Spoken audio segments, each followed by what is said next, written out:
కొన్ని విలువైన సంగతులు మనం నేర్చుకుందాం, చాలా ప్రాముఖ్యమైనవి. ఈ సంగతులు మనం నేర్చుకున్న తర్వాత మన జీవితంలో ఒక ప్రత్యేకమైన జీవన శైలి మనకు అలవాటు అవుతుంది. చూద్దాం. బైబిల్ చదువుతున్నప్పుడు ఆదికాండం నుంచి ప్రకటన గ్రంథం వరకు దేవుని యొక్క మనస్సు మనకు కనబడుతుంది. అయితే క్రైస్తవులందరికీ బైబిల్ చదివే అలవాటు ఉంటుంది కనుక బైబిల్ చదువుతున్న మనం ప్రకటన గ్రంథం జోలికి పెద్దగా పోం మనం, ఎందుకంటే అది మనకేం అర్థం కాదు కనుక.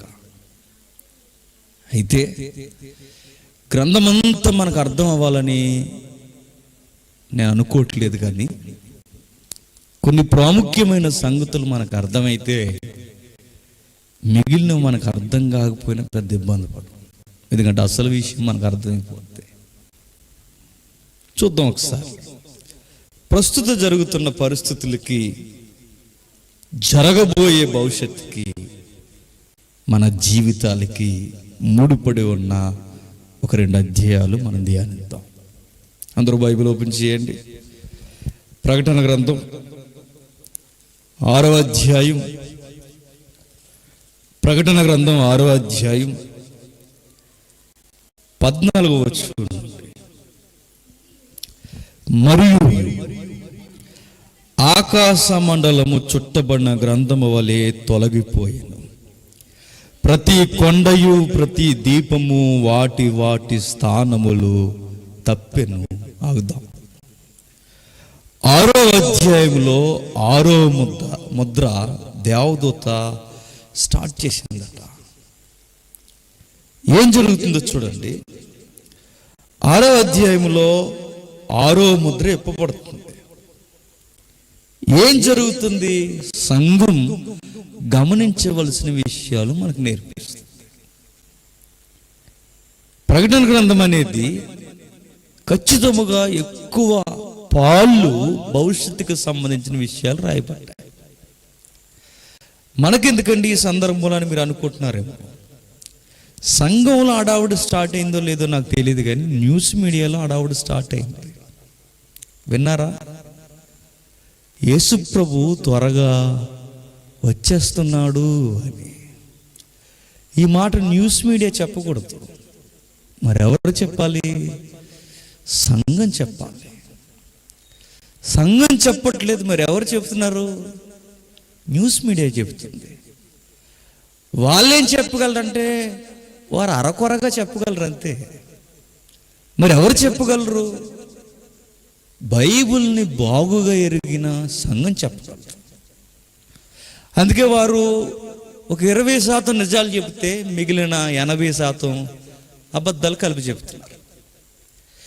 ఏది ఏమైనా వాస్తవం మాత్రం ఒక్కటే, ఏంటంటే నిజముగానే ప్రభు సమీపమునే ఉన్నాడు. మీరు కావాలంటే లోకాన్ని ఒకసారి మీరు అబ్జర్వ్ చేయండి. ఎప్పుడూ వినని వింత వ్యాధులు మనం వింటున్నాం. వినవేంటి, దాని దెబ్బ కూడా మన పక్కన చూస్తున్నాం. మన గ్రామీణ వాతావరణంలో మీరు అబ్జర్వ్ చేస్తారో లేదో నాకు తెలియదు, కానీ 2020 చావు అంచుకెళ్ళి వచ్చింది. నేను మరలా చెప్తున్నా, మనకు పెద్దగా ఏం పట్టించుకోలేదు. దేవుడు మనల్ని బ్లెస్ చేశాడు, ఇంకా కొంచెం బతుకున్నాం. ప్రపంచం చావు అంచులకి వెళ్ళొచ్చింది, అంచులకి. ఇంకా ఊపిరి కూడా సరిగ్గా పీల్చుకోలేకపోతుంది. రేపొద్దునది ఇది ఏ కోణంలోకి వెళ్ళిపోద్దని బిక్కుమని ఎదురు చూస్తున్నారు. 2nd wave అంటున్నారు. ఇది అలా అట్టి పెడితే ఇంకా రకరకాల వ్యాధులు సిద్ధముగా ఉన్నాయని WHO కూడా ప్రకటన చేసేస్తుంది, హెల్త్ ఆర్గనైజేషన్. ఇంకా విచిత్రం ఏంటంటే ఇవన్నీ ఆరోగ్యం మీద కొట్టేవైతే మనుషుల్నే కొట్టుకునే పరిస్థితులు వచ్చేస్తాయి. ఇందాక బ్రదర్ మాట్లాడుతూ నేను ఇంట వస్తున్నా, బంధాల విలువ ఎప్పుడో పోయింది, ప్రేమ ఎప్పుడో మనుషుల్లో చచ్చిపోయింది. మనుషుల మధ్య ప్రేమ లేదు, ఆరోగ్యాలకి గ్యారంటీ లేదు. మరలా అంటున్నాను, ఏ రోజు ఏ కుంపట దేశం మీద వచ్చి పడతాదో, కుటుంబాల మీద పడతాదో తెలియదు. ఇవన్నీ పరిణామాలు జరుగుతున్నప్పుడు మనకు అర్థం కావాల్సింది ఏంటంటే, ఈ సిమ్టమ్స్, ఈ గుర్తులు లేదా ఈ సూచనలు మనకు కనబడుతున్నప్పుడు ప్రభు సమీపమునే ఉన్నాడని అర్థం అవ్వాలి. మనకు అలాగ అర్థం అవ్వలేదు. మొన్న మధ్య 3 గ్రహాలు ఒక లైన్లోకి వచ్చాయట. తెగ చూసేసారండి అందరూ. మనం చూడాల్సింది 3 గ్రహాలు కాదు. అంతకుముందు సెకండ్ మూన్, థర్డ్ మూన్ అని చంద్రుడికి పేర్లు పెట్టారులేండి. ఆ టైంలో ఏమైందంటే చంద్రుడు బాగా వెర్రగా పెద్ద ఆకారంలో వచ్చాడు. ఒక బాబా గారు ఏమన్నారంటే, అందరూ బయటికి వెళ్ళి నేను కనబడతాను చూడండి అన్నాడు. భక్తులు 50 మంది భక్తులు బయటకు వచ్చి చూశారు, కనబడలేదు. ఎందుకంటే ఆ రోజు మబ్బేసింది. మీకు అర్థమైంది? ఆ రోజు కనబడలేదు. ఆ తర్వాత మబ్బులు కొంచెం అలా పక్కకి వెళ్ళేసరికి మరలా భక్తులందరికీ కొంచెం ఊపిరి పీల్చుకునే టైంలో కొత్త భక్తులు ఒకరు బయటకు వచ్చారు. ఆ భక్తులకి వాళ్ళ దేవుడు కనబడ్డాడు. ఆ దేవుడు ఎవరో తెలుసా? పవన్ కళ్యాణ్. నిజం. వాళ్ళకేమో వాళ్ళ హీరో కనబడుతున్నాడు, వీళ్ళకేమో ఎవరో అనుకుంటున్నారు. ఓహో, నేను చెబుతున్నాను, ఇవన్నీ పరిణామాలు మనం చూస్తున్నప్పుడు మనకు కనబడాల్సింది ఏంటో చెప్తున్నా, మన ప్రభు రావడానికి రెడీ అయిపోయాడు అని ఆయన చెప్పాడు. నేను వస్తాను అనడానికి మీకు డేట్ ఉండదు. నేను వస్తాను అనడానికి ముందుగా మీకుండే ప్రకటనలో ఒకే ఒక్కటి, మార్పులు కలుగుతున్నప్పుడు మీరు జాగ్రత్త అయిపోండి అంటాడు.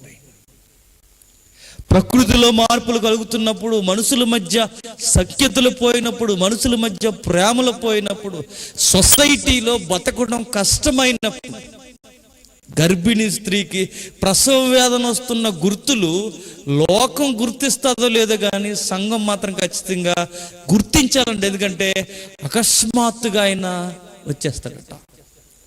లోకానికి దొంగవలే ఆ దినం వస్తుందేమో కానీ సంఘానికి ఆ దినం దొంగవలే రాదు. సంఘం గుర్తుపెట్టుకుంటుంది. సంఘం అబ్జర్వ్ చేయాలి. సంఘం అంటే మనమే. మనం వెంటనే ఎలక్ట్ అయిపోవాలి. అలాంటి సంగతులన్నీ ముందే 2000 సంవత్సరాల క్రితమే అపోస్తులందరూ చనిపోయినా యోహానుని తీసుకెళ్ళి పద్మాసు దీపంలో పడేసారు. ఆయన కూడా చంపేద్దామని. అపోస్తులు మ్యాక్సిమం అందరు చచ్చిపోయారు, ఒక ఆయన మాత్రం చనిపోలేదు. ఆయన ఎవరు? యోహాను గారు. తీసుకెళ్ళి ఆయన ఎక్కడ పడేశారట? పద్మాసు దీపం. దీపం అంటే దీపం అనకూడదు. దీపం అంటే చుట్టూ నీరుండి మధ్యలో భూభాగం ఉన్నదాన్ని దీపం అంటారు. దీపకల్పం అంటే 3 వైపులు నీరుండి ఒకవైపు భూభాగం ఉండేదాన్ని దీపకల్పం అంటారు. మన దేశం దీపకల్పం. ఇలాంటి దీపంలో పడేసారు. అది పెద్ద మహాసముద్రం, మధ్యధరా సముద్రాన్ని ఆనుకొని ఉన్న ఆ దీపంలో పడేసరి తీసుకెళ్ళాయి. కానీ ఒక భక్తుడు యోహాను గురించి ఏమన్నాడంటే, అసలు యోహాను పద్మాసు దీపంలో ఉన్నాడని ఎవడన్నాడు అన్నాడు. మరి ఎక్కడున్నాడు అని అడిగితే, ఆయన ఎప్పుడు 24 hours పరలోకంలో తిరిగివాడట. ఆ తిరిగి చూసినవన్నీ రాశాడు. ఆ రాయబడినవే చెప్పండి, ప్రకటన గ్రంథం. అది ప్రకటన గ్రంథం. భవిష్యత్తులో ఏం జరగబోతుందో ముందే రాయించిన అనేక విషయాలు ప్రకటన గ్రంథంలో ఉన్నాయి. అందులో ఒకటి మనం చదవబోతున్నాం. పరిస్థితి ఎంత చేదాటిపోయే పరిస్థితులు వస్తాయో ఒకసారి చూడండి. 14 వచనం. మరియు ఆకాశ మండలము చుట్టబడి గ్రంథము వలె తొలగిపోయెను. ప్రతి కొండయు ప్రతి దీపము వాటి స్థానములు తప్పెను.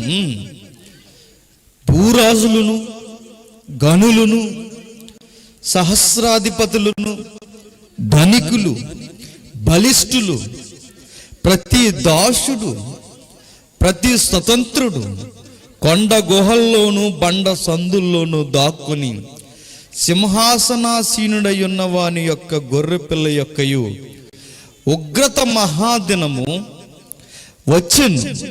దానికి తాలినవాడు ఎవడు? మీరు మా మీద పడి ఆయన సన్నిధికి గొర్రెపిల్ల ఉగ్రతకును మమ్మను మరుగు చేయడని పర్వతములతోనూ బండలతోనూ చెప్పుచున్నారు. ఎవరు ఈ మాటలు చెబుతున్నది? రాజులట, గనులట, సహస్రాధిపతులట, ధనికులట, బలిష్ఠులట, ప్రతి దాసుడట, ప్రతి స్వతంత్రుడట. ఆ రోజు ప్రతి మనుష్యుడు పరిగెట్టడం స్టార్ట్ చేశారట. గొర్రెపిల్ల బేకర సంగ్రామం ఆ రోజు ఎట్లా ఉండబోతుందంటే, ఈ రాజులు, అధిపతులు, బలిష్ఠులైన వారందరూ ఆ రోజు కేకలేసి దాక్కోవడానికి వెళుతున్నారు. ఇది నిజంగా జరుగుద్దా అంటే నిజంగా జరుగుద్ది. మన భారతదేశం మైథాలజీలో లాస్ట్ రోజు తీర్పు దినాన్ని ఏయో పుస్తకాలు ఇప్పేయో లెక్కలు చదువుతారు, తూనకాలు వేస్తారు. అదంతా లేదు ఇక్కడ. ఇక్కడ కనబట్టలేదు. ఇక్కడ జరగబోయేది మానవ ప్రపంచానికి ఏంటంటే ఒకే ఒక్కటే. మనకు కనిపించిపోయేది మానవ ప్రపంచానికి ఒకే ఒక్కటే. ఆ రోజు ప్రతి మనుష్యుడు దాక్కునే ప్రయత్నం చేస్తాడట. వెళ్ళిపోయి దాక్కుంటున్న వారు చిన్న చిన్నవారు అనుకోకండి, రాజులు. ఎవరు? భూరాజులు. నీకు బాగా అర్థం కావాలంటే, ప్రజెంట్ మనకున్న నియంత్రణలో, బలిష్ఠుల్లో, రాజరికపు శైలిలో ఒక నియంత్రణుడు. వాడి పేరు కింగ్ జాంగ్ ఉంగ్. తెలుసా? వాడి పేరే వెరైటీ ఉంటుంది. వాడు ఎంత భయంకరమైన నియంత్రణ అంటే, ఇప్పటికే కరోనా కేసు లేని దేశం ఏదన్నా ఉంది అంటే అది సౌత్ సూడాన్. తెలుసా? ఆ దేశంలో లేదు కేసు. ఎందుకు? వస్తే కాల్చి పడేస్తాడు. అడదో రకం. ఎవడు? ఆ కింగ్ జాంగ్ ఉంగ్. ఆడు ట్రంప్కే టాప్లు వేసిపోద్ది అన్నాడు. నిజం. వైట్ హౌస్కి రంగు మార్చేస్తా అన్నాడు. ఇప్పుడు వచ్చిన జాబ్ అదే యోబు ఎవరైతే ఉన్నాడో, కొత్త బైడెన్ ఎవరైతే ఉన్నాడో, ఆయనకు కూడా ఆల్రెడీ హెచ్చరికలు ఇచ్చేసాడు ఆయన. వాడు ఎంత ఎలా అంటాడంటే, సరదాగా సముద్రంలో ఆటం పంపేస్తాడు. సరదాకే. నిజం. వాడు ఎంత విడ్డూరమైన మనిషి అంటే, ఇంకా నేను చెప్తున్నాను, వాడికి భయం అనేది అస్సలు ఉండదండి. అవసరమైతే అంతరిక్షంలో వాడికి అడ్డు వచ్చిన శాటిలైట్ని పేల్చి పడేస్తాడు. అవసరమైతే సరదాగా అమెరికా మీద బాంబు వేస్తాడు. అంత దారుణమైన వ్యక్తి. వాడు ఎంత సరదా తెక్కలోడు అంటే చూడండి, వాడి కటింగ్ చాలా వెరైటీగా ఉంటుంది. మొత్తం ఇటు బ్లేడ్ గీసేస్తాడు, మొత్తం ఇలా బ్లేడ్ గీసేస్తారు. మధ్యలో తల ఉంటుంది. కోడికి కూర్చుంటే చూసారా, అలా ఉంటుంది. ఇలా ఆడు వేసుకుని అలా పబ్లిక్లోకి వచ్చిన తర్వాత దేశానికి రాజులు అంటాడు కదండి. వాడు యంగ్స్టర్స్ నవ్వారట ఆడు హెయిర్ స్టైల్ చూసి. ఎప్పుడైతే నవ్వాడు, వాడు ఏం చేశాడు తెలుసా? సీరియస్గా కొత్త జీవో ఒకటి చేశాడు. రేపు నుంచి అందరు కటింగ్లు నాకలాగా ఉండాలి. ఎవడైతే నవ్వడానికి కాల్చిపడమన్నాడు. నిజం. చంపేశారండి. కొత్త జీవో ఏంటంటే, రేపు నుంచి యంగ్స్టర్స్ అందరు కటింగ్ నాకులాగే వేయించుకోవాలన్నాడు. అంత తెక్కలోడాడు. ఇలాంటి తెక్కల బ్యాచ్ అట. బాగా వినండి. ఇలాంటి బలిష్ఠులట ఆ రోజు గొర్రె పిల్ల దెబ్బకి పారిపోతారట, పరారైపోతారట, పరుగులు తీస్తారట. ధనికులు, అధిపతులు, బలిష్ఠులు, దాసుడు, ఫ్రీడమ్ ఫ్రీడమ్ అని అరుస్తున్న ప్రతి స్వతంత్రుడు, మళ్ళాంటి దేశాల్లో ఉన్నవారు కూడా అనేక మంది గొప్ప గొప్పవారు కొండ గుహల్లోనికి, సందుల్లోనికి పారిపోతారట, పరిగెట్టేస్తారట. ఎందుకంటే కారణం ఒకే ఒక్కటే, దాన్ని తట్టుకోవడం ఎవడ వలను కాదట. అండర్ గ్రౌండ్స్ లో దాక్కుంటారట, బండ సందుల్లోకి దాక్కుంటారట. ఎక్కడెక్కడ దాక్కునే ప్రయత్నం ఉందో అక్కడెక్కడ దాక్కుంటారట. కానీ వారు దొరకక మాత్రం ఆగరట. దాక్కుంటున్న వాళ్ళే, భయపడుతున్న వాళ్ళే ఒక స్వరాన్ని స్పష్టంగా గ్రహిస్తారట. దానికి తాళజాలిన వాడు ఎవడు? ఏ ప్రెసిడెంట్లు నిలబడలేరు, ఏ అధ్యక్షులు నిలబడలేరు, ఏ బలిష్ఠులు నిలబడలేరు, ఏ నియంత నిలబడలేడు. ఎందుకంటే ఆ తీవ్రమైన గొర్రె పిల్ల రాక వాడు ఎవడు భరించలేడు. ఇప్పుడు మనకు ప్రశ్న రావాలి, మరి మన సంగతి ఏంటి? మనమంటే విశ్వాసులు. రాజులే పరారైపోతే, బలిష్ఠులే పారిపోతే, ఎవరైతే బలవంతులు, స్వతంత్రులు, ధనికులు ఉన్నారో వారికే గత్యంతరం లేకపోతే సామాన్యులు, రోజు కూలీ చేసుకుంటున్న వారు, మధ్యతరగతి కుటుంబాలు, చిన్న చిన్న ఉద్యోగాలు, పనులు చేసుకుని బతుకుతున్నవారు, మన సంగతి ఏంటి? కష్టం వచ్చినా, కన్నీరు వచ్చినా ఏ ప్రభువు వైపు అయితే మనం చూస్తున్నామో ఆ ప్రభువే మన భయపడొద్దని 7వ అధ్యాయం మన కొరకు రాయించాడు. 6వ అధ్యాయం బుర్ర తిరిగిన ప్రతి ఒక్కడి కొమ్ములు పీకేస్తానని 6వ అధ్యాయం చెబితే 7వ అధ్యాయం విశ్వాసులైన మన కొరకు చెప్తుంది. ఏమని చెప్తుంది చూద్దాం. అటు తర్వాత భూమి యొక్క 4 దిక్కులలో 4 దేవదూతలు నిలిచి ఉండి, భూమి మీదనైనను సముద్రం మీదైనను ఏ చెట్టు మీదైనను గాలి వీచకుండినట్లు భూమి యొక్క 4 దిక్కుల వాయువులను పట్టుకొని ఉండగా చూసి తిని. యోహాను పరలోకంలో భవిష్యత్తును చూస్తున్నాడు. ఈ ప్రపంచానికి జరగబోయేది వింతైన మాట ఏంటో చెప్పనా? కరోనా వచ్చాం. కరోనా అనేది మనకు చాలా వింత.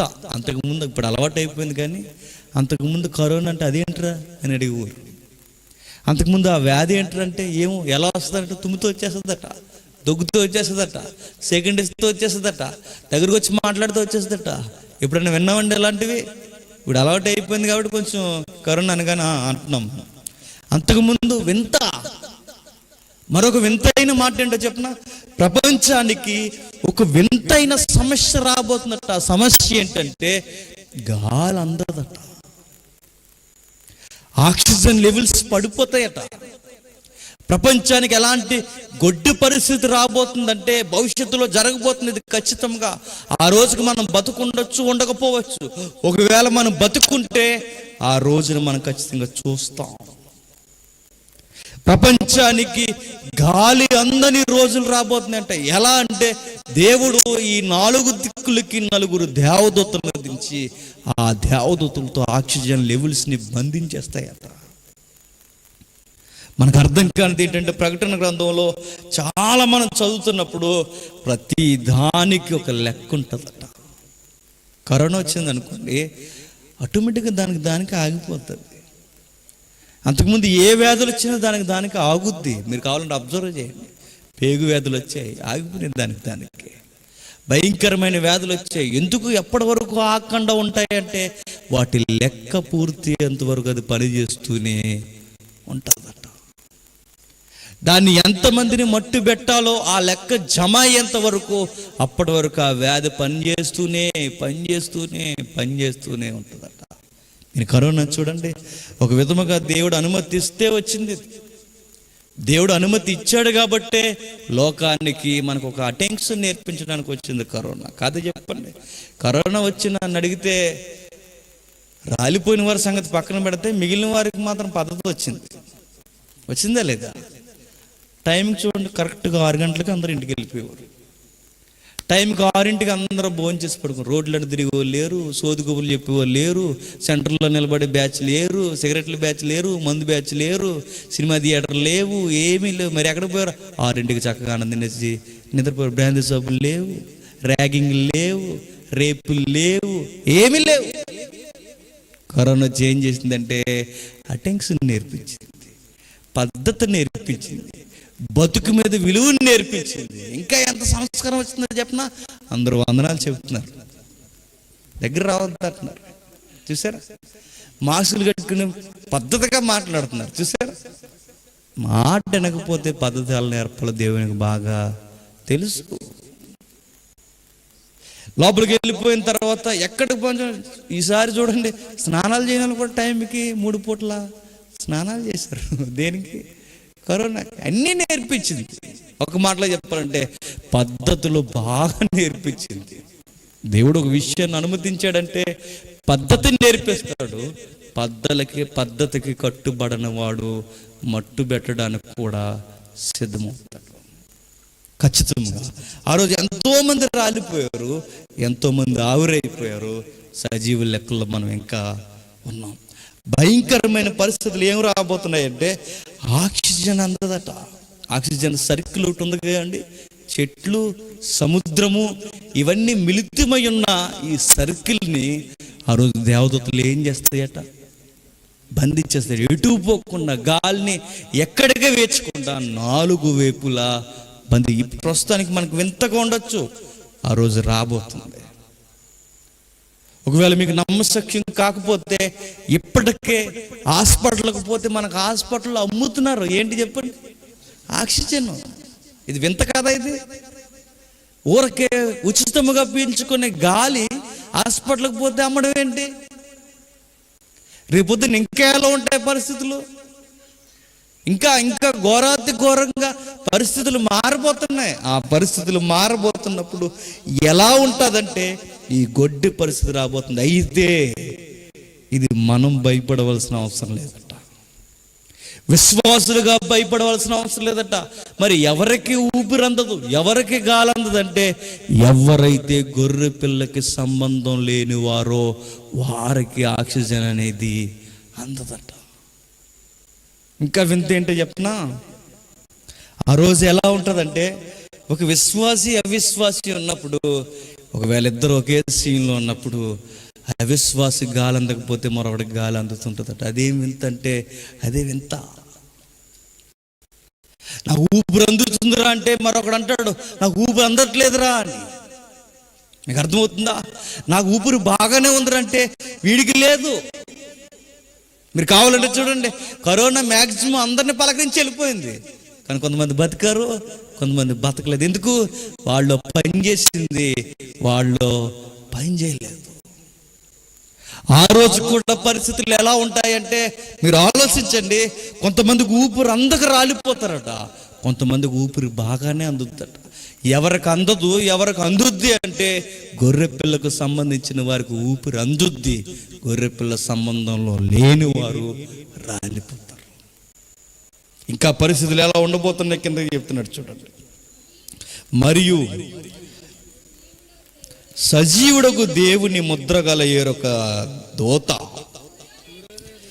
సూర్యోదయ దిశ నుండి పైకి వచ్చుడు చూసి తిని భూమికి సముద్రానికి హాని కలుగుచేటకు అధికారం పొంది ఆ 4 దూతలతో ఈ దూత చెబుతుంది, మేము మా దేవుని దాసులు వాళ్ళ నస్సలయ్యంతో ముద్రించే వరకు భూమికైనను సముద్రమునకైనను చెట్లకైనను హాని చెయ్యొద్దని బిగ్గరగా చెప్పును. ముద్ర పడేంత వరకు, ఆ ముద్రింపబడిన వారికి ఏమీ కానంత వరకు, వాళ్ళు సేఫ్ జోన్కి వచ్చేంత వరకు మీరు ఆ సిస్టమ్ ఇంకా అప్లై చేయొద్దు అంటున్నారు. మీకు అర్థమవుతుందో లేదో? అంటే ఏదో ముద్ర, అది మనకు తెలియదు ఆ ముద్ర ఏంటో. అలానే మీరు బాహ్య ముద్రలు అనుకోకండి, దేవునికి అర్థమయ్యేలా ఆయన కొన్ని గుర్తులు విశ్వాసులకి ఇస్తాడట. ఆ గుర్తు ఏదైతే విశ్వాసులు పొందుకుంటారో దైవికమైన ఆధ్యాత్మిక తీవ్రతలో, ఆ పొందుకున్న వారు లెక్క పూర్తి అయ్యేంత వరకు, తాను అనుకున్న మనుషులకు ఆయన అనుకున్న లెక్కల్లోనికి వచ్చేంత వరకు అది అమలు జరగదట. అది రేపే జరగవచ్చు, ఎల్లుండే జరగవచ్చు, ఎప్పుడు జరగవచ్చు మనకు తెలియదు. ఎప్పుడో ఒకప్పుడు అది జరిగిపోవడానికి సిద్ధముగా ఉందట. బైబిల్ పండితులైన వారిని అడగండి, మ్యాక్సిమం మెసేజ్కు సంబంధించిన ప్రవచనాలు అన్నీ జరిగిపోయాయి, అన్నీ అయిపోయాయి. ఇక మర్చుకుంటే ఒక 10-20 ఉన్నాయంతే. అవి ఏ రోజు జరిగిపోయో కూడా జరుగుతాయో కూడా మనకి తెలీదు. మ్యాక్సిమం అన్నీ నెరవేరిపోయాయి. ఆయనకి రావడానికి సిద్ధముగా ఉన్నాడు. ఆయన వస్తున్నాడు అనడానికి ప్రకృతి చెప్పేస్తుంది, ఆయన వస్తున్నాడు అనడానికి రోగాలు చెప్తున్నాయి, ఆయన వస్తున్నాడు అనడానికి సొసైటీలో ప్రేమ అనేది కరువైపోయింది. ఇవన్నీ మనకు కనబడిపోతున్నాయి. ఇక పరిస్థితులు ఎలా ఉండబోతున్నాయి అంటే ముందే మనకు భవిష్యత్తు చెప్పేస్తుంది. ఇక భూమి మీద భయంకరమైన వాయువులు వేచిన పరిస్థితి కూడా రాబోతుంది.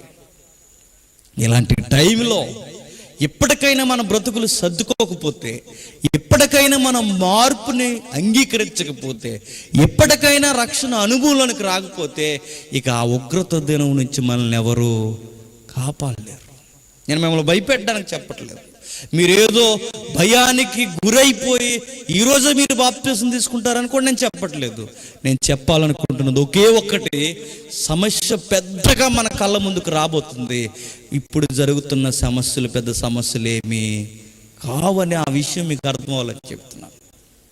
ఏ సమస్యలు అని మీరు అడుగుతారేమో. నీ కుటుంబంలో ఉన్న సమస్యలు రాబోతున్న సమస్యతో పోల్చుకుంటే పెద్ద విషయమేం కాదు అది. నీ వ్యక్తిగత జీవితంలో జరుగుతున్న కష్టాల కన్నీళ్ళు, రాబోతున్న ప్రమాదాన్ని ఒక్కసారి ఊహించుకుంటే అది నీకు పెద్ద కష్టమేం కాదు. ఇప్పుడు జరుగుతున్న విషయాలు, నీకు జరుగుతున్న అన్యాయాలు, లేదు నీకు జరుగుతున్న ఆర్థిక ఇబ్బందులు, నీకు జరుగుతున్న ఎత్తుకోవడమైన పోట్లు ఏవైతే ఉన్నావో, ఎండుపోట్లు, ఇవన్నీ పెద్ద విషయం కాదు. ఎందుకంటే ఆ ప్రమాదంతో పోల్చుకుంటే ఇవేమీ లెక్కల్లోనికి రావు. నేను మరలా చెప్తున్నాను, కరోనా కాకపోతే, ఈ వ్యాధి కాకపోతే మరొక వ్యాధి వస్తుంది. ఏ వ్యాధి వచ్చినా నేను భయపడకుండా బతకాలి అంటే నా గుండెల్లో ఒక ఆశ ఉండాలట. ఆ ఆశ ఏంటంటే 7వ అధ్యాయం మనకు పరిచయం చేస్తుంది. ఏం చెప్తుంది 7వ అధ్యాయం అంటే చూద్దాం, ఒకసారి చూద్దాం. 4వ వచనం, మరియు ముద్రింపబడిన వారు లెక్క చెప్పగా వింటిని, ఇశ్రాయేలీయుల గోత్రముల్లో ముద్రింపబడిన వారి లెక్క 144,000 మంది. ఎంతట? ఆ రోజు బాగా, ఆ రోజు దేవుని యొక్క ఉగ్రత దినం, దాని యెహోవా భీకర దినం అంది పాత నిబంధన. క్రొత్త నిబంధనలో గొర్రె పిల్ల ఉగ్రత దినం అంది. ఏదైనా రెండు ఒకటే, భయంకరమైన దినం. అంతే క్రైస్తవులు పెట్టుకున్న పేరేంటంటే రెండవ రాకడ. రెండవ రాకడలో ఎవరు దానికి, ఆ ఉగ్రతకి సృష్టికర్త ఎవరంటే మెస్సయే, యేసుక్రీస్తే. ఆ సిలువ వేయబడిన యేసుక్రీస్తే రాబోతున్నాడు. రాబోతున్న ఆయన భీకరమైన పరిస్థితుల్లోనికి మనుషులను నెట్టబోతున్నాడు, విడిచిపెట్టబోతున్నాడు. ఆయన ఒక్కసారి ఆయన కొరడ జులిపించబోతున్నాడు. ఆయన ఆ పరిస్థితుల్లోకి వెళ్ళిపోయినప్పుడు లెక్కల్లోనికి కొన్ని లెక్కలు వచ్చాయట. ఇశ్రాయేలు 12 గోత్రాలు అయితే 12 గోత్రాల్లో సంపూర్ణమైన మనుషులు ఆ మార్పులోనికి వస్తారట. 140 అంటే 140 అనుకోకండి. ఇవన్నీ పోలికగా, రూపకలంకారంగా ఒక సంపూర్ణమైన గుర్తులు తెలియజేసే లెక్కే తప్ప 140 అంటే 140 కాదు. మీకు బాగా తెలియాలంటే, సౌల్ని దావీదుని పొగిడారు. ఎలా పొగిడారు? ఒక లెక్క ఇచ్చి పొగిడారు. దావీదుకు 10,000, సౌలుకి 1,000. 1000 అంటే 1000, ఇంక 10 వంతు ఇచ్చారనమాట. ఎవరికి? సౌలుకి. నేను మరలా చెప్తున్నా, సౌలుకి 1000 ఇచ్చారు, దావీదుకి 10,000 ఇచ్చారు. 10,000 అనే ఫిగరు ఏదైతే ఉందో, సంఖ్య ఎబ్రీలకి పెద్ద సంఖ్య అన్నమాట. ఏది? 10,000 అనే సంఖ్య. బాగా వినాలి. ప్రకటన గ్రంథంలో కొన్ని లెక్కలు మనకు అర్థం అవ్వాలంటే వాళ్ళ నాగరికత కొంచెం మనకు తెలియాలి. వాళ్ళకి పెద్ద సంఖ్య ఏదంటే 10,000 అనే సంఖ్య పెద్ద సంఖ్య. అందుకే వాళ్ళు సంపూర్ణమైన గుర్తు చెప్పడానికి దావీదుని ఎలా పొగిడారంటే, దావీదుకి 10,000 సూత్రాలు అన్నారు. సౌలుకి 1000 అంటే 10,000 అనే సంఖ్య వాళ్ళకి పెద్ద సంఖ్య, అది సంపూర్ణమైన సంఖ్య. బైబిల్లో 12 కానీ, బైబిల్లో 40 కానీ, బైబిల్లో కనిపించే మనకి ఏవైతే సంఖ్యలు ఉన్నావో 10,000 కానీ, ఇవన్నీ ఒక సంపూర్ణమైన గుర్తుని తెలియజేసేవి మాత్రమే. మక్కి అవి తీసుకోవడానికి సరిపో. ఎక్కువ మంది ఎక్కువ స్తోత్రములని చెప్పడానికి ఆ లెక్క వాడారు. క్రీస్తు పూర్వం గనక వాళ్ళకి 10,000 అనే సంఖ్య అప్పటికి అదే పెద్దదే. మీరు బాగా వాళ్ళ నాగరికత చదవండి. ఎబ్రిలకి చాలా కాలం వరకు పెద్ద సంఖ్యలు వాళ్ళకి తెలియవు, పెద్ద సంఖ్యలు అనేవి తెలియవు వాళ్ళకి. పెద్ద సంఖ్యలు 1000, 10,000 మహా దాడితే నాగరికత ముందుకు వచ్చే కొద్ది 1,00,000. గ్రీక్ ఫిలాసఫీ వాళ్ళకి టచ్ అయిన తర్వాత కోట్లు, లక్షల్లోకి వచ్చారు. అంతకుముందు వాళ్ళకి ఏమీ తెలియదు. మీకు బాగా అర్థం కావాలంటే, ఇక్కడ నుండి ఒక 15 సంవత్సరం మనం వెనక్కి వెళ్ళాం అనుకోండి, పెళ్ళికి పెద్ద కానుకెట్టేవారు. ఎంత దాని లెక్క? 116. ఎంత? ఏం పెట్టారో పెళ్ళికి? 116 ఇట్టే మనకు అనేవారు. ఏమిట్టారట? 116. ఇప్పుడు ఎట్టమని 116 ఏమిట్టారా బిల్లగారు? 116 ఇట్టావా అంటారు. ఇప్పుడు అదే ఒక 15 సంవత్సరాల క్రితం 116 అంటే చాలా ఎక్కువ, పెద్ద సంఖ్య అది. అప్పుడులో 116 అంటే పెద్ద సంఖ్య, ఇప్పుడు 116 అంటే చాలా తక్కువ. కాలాన్ని బట్టి మనం వెనక్కి చూస్తే, కాలాన్ని బట్టి వెనక్కి వెళితే ఒక సంపూర్ణముగా మేము ఒక బహుమానం ఇచ్చాము అనడానికి 116 అనే సంఖ్య మన తెలుగు వారిలో బాగా వాడిక. అలాగే వాళ్ళకు కూడా 1,40,000 అంటే 40 అనేది ఒక సంపూర్ణం. వాళ్ళు ఉపవాసాలు చేసినా 40 చేస్తారు, వాళ్ళు ఏ దినాలు లెక్కించినా 40 లెక్కిస్తారు. అంటే ఒక సంపూర్ణమైన సంఖ్య 40, మరింత సంపూర్ణాన్ని తెలియజేసేది 1,00,000. ఈ రెండింటిని కలిపి సంపూర్ణమైన మార్పులోనికి 12 గోత్రాల జనాంగం రాబోతున్నారని చెప్పాడు. అంటే భయంకరమైన ఆక్సిజన్ అందని ఆ దినాలలో ఎక్కువ మంది ఇశ్రాయేలీల్లో గొర్రె పిల్లలను చూసి మారడం స్టార్ట్ చేస్తారట, మారతారట. అనేక మంది ఆ రోజు ఆ దినములో ఆ దినానికి ముందటి దినములోనే ఏం జరుగుద్దంటే, ఇదిగో అనేక మంది మారతారు ఇశ్రాయేలు. ఇప్పటికే మారలేదు చాలా మంది, ఒక రోజుకి ఎక్కువ మంది ఆ రోజు మారిపోతారట. కానీ కొందరు ఎలా అర్థం చేసుకున్నారంటే దీన్ని, 1,40,000 మంది ఇశ్రాయేలు ఖచ్చితంగా రక్షింపబడతారని ప్రకటన గ్రంథంలో రాశారు గనక, మరలా నేను చెప్తున్నా, 1,40,000 మంది ఆ గొర్రెపిల్ల ఉగ్రత దినం వచ్చినప్పుడు రాజులు, అధిపతులు, బలిష్ఠులు, సహస్రాధిపతులు వీళ్ళందరూ భయంకరమైన ఉగ్రత దినంలో పడిపోతారు కనుక రక్షింపబడేది ఎవరని పరిశీలిస్తే ఆ పరిశీలన వాళ్ళకి తేలింది ఏంటంటే 1,40,000 మంది ఇశ్రాయేలు పౌరులందరూ రక్షింపబడతారని ఉంది కనుక ఇప్పుడు మనం ఏం చేద్దామంటే, మనం కూడా ఇశ్రాయేలీయుల యొక్క పౌరసత్వాన్ని కొనుక్కుంటే మనం కూడా ఎందులోకి వెళ్ళిపోతామని చాలామంది పౌరసత్వాన్ని కొనుక్కుంటున్నారు. ఇశ్రాయేలు పౌరసత్వం తెలుసా మీకు? గుంటూరు, విజయవాడ పరిసర ప్రాంతాలలో ఈ రెఫరెన్స్ని చూసి 12 గోత్రాల్లో ఒక గోత్రపు పౌరసత్వాన్ని కొనుక్కుంటారు లక్షల రూపాయలు ఇచ్చి. మీకు తెలుసో తెలీదో? అక్కడే ఎందుకు కొనుక్కుంటారంటే, ఇప్పటికీ మన ఆంధ్ర రాష్ట్రంలో యూదులు ఉన్న ఏరియా లేదా యూదులు ఉన్న ఊరు ఏదైనా ఉందంటే గుంటూరు దగ్గర ఉంది. ఇప్పటికూ యూదులు ఉన్నారు అక్కడ. ఎప్పుడో చెదిరిపోయి వచ్చారు. ఆ చెదిరిపోయి వచ్చిన వారు ఎప్పటికీ మన భారతదేశంలో ఆయా ప్రాంతాల్లో ఉన్నారు. మరి ముఖ్యంగా మన ఆంధ్ర రాష్ట్రంలో గుంటూరు, విజయవాడలో ఎక్కువ మంది యూదులు ఉన్నారు. ఆ యూదులకి అక్కడున్న ఇశ్రాయేలుకి కమ్యూనికేషన్ ఉంటుంది, కనెక్టింగ్ ఉంటుంది కనుక స్థానికులైన అనేక మంది రెఫరెన్స్ చదివి ఏమనుకున్నారంటే, మేం కూడా రెండవ అక్కడ జరగబోతుంది కనుక ఆ గొర్రె పిల్ల ఉగ్రత నుంచి మేము రక్షింపబడాలంటే దయచేసి మాకు పౌరసత్వాన్ని నమ్మండి అని వీళ్ళు అమాయకంగా అడిగేసరికి వాళ్ళు అమ్మేస్తున్నారు. ఏంటి? పౌరసత్వం. అవకాశం లేదు కానీ మనం కూడా కొనేసుకుంటాం కదండి.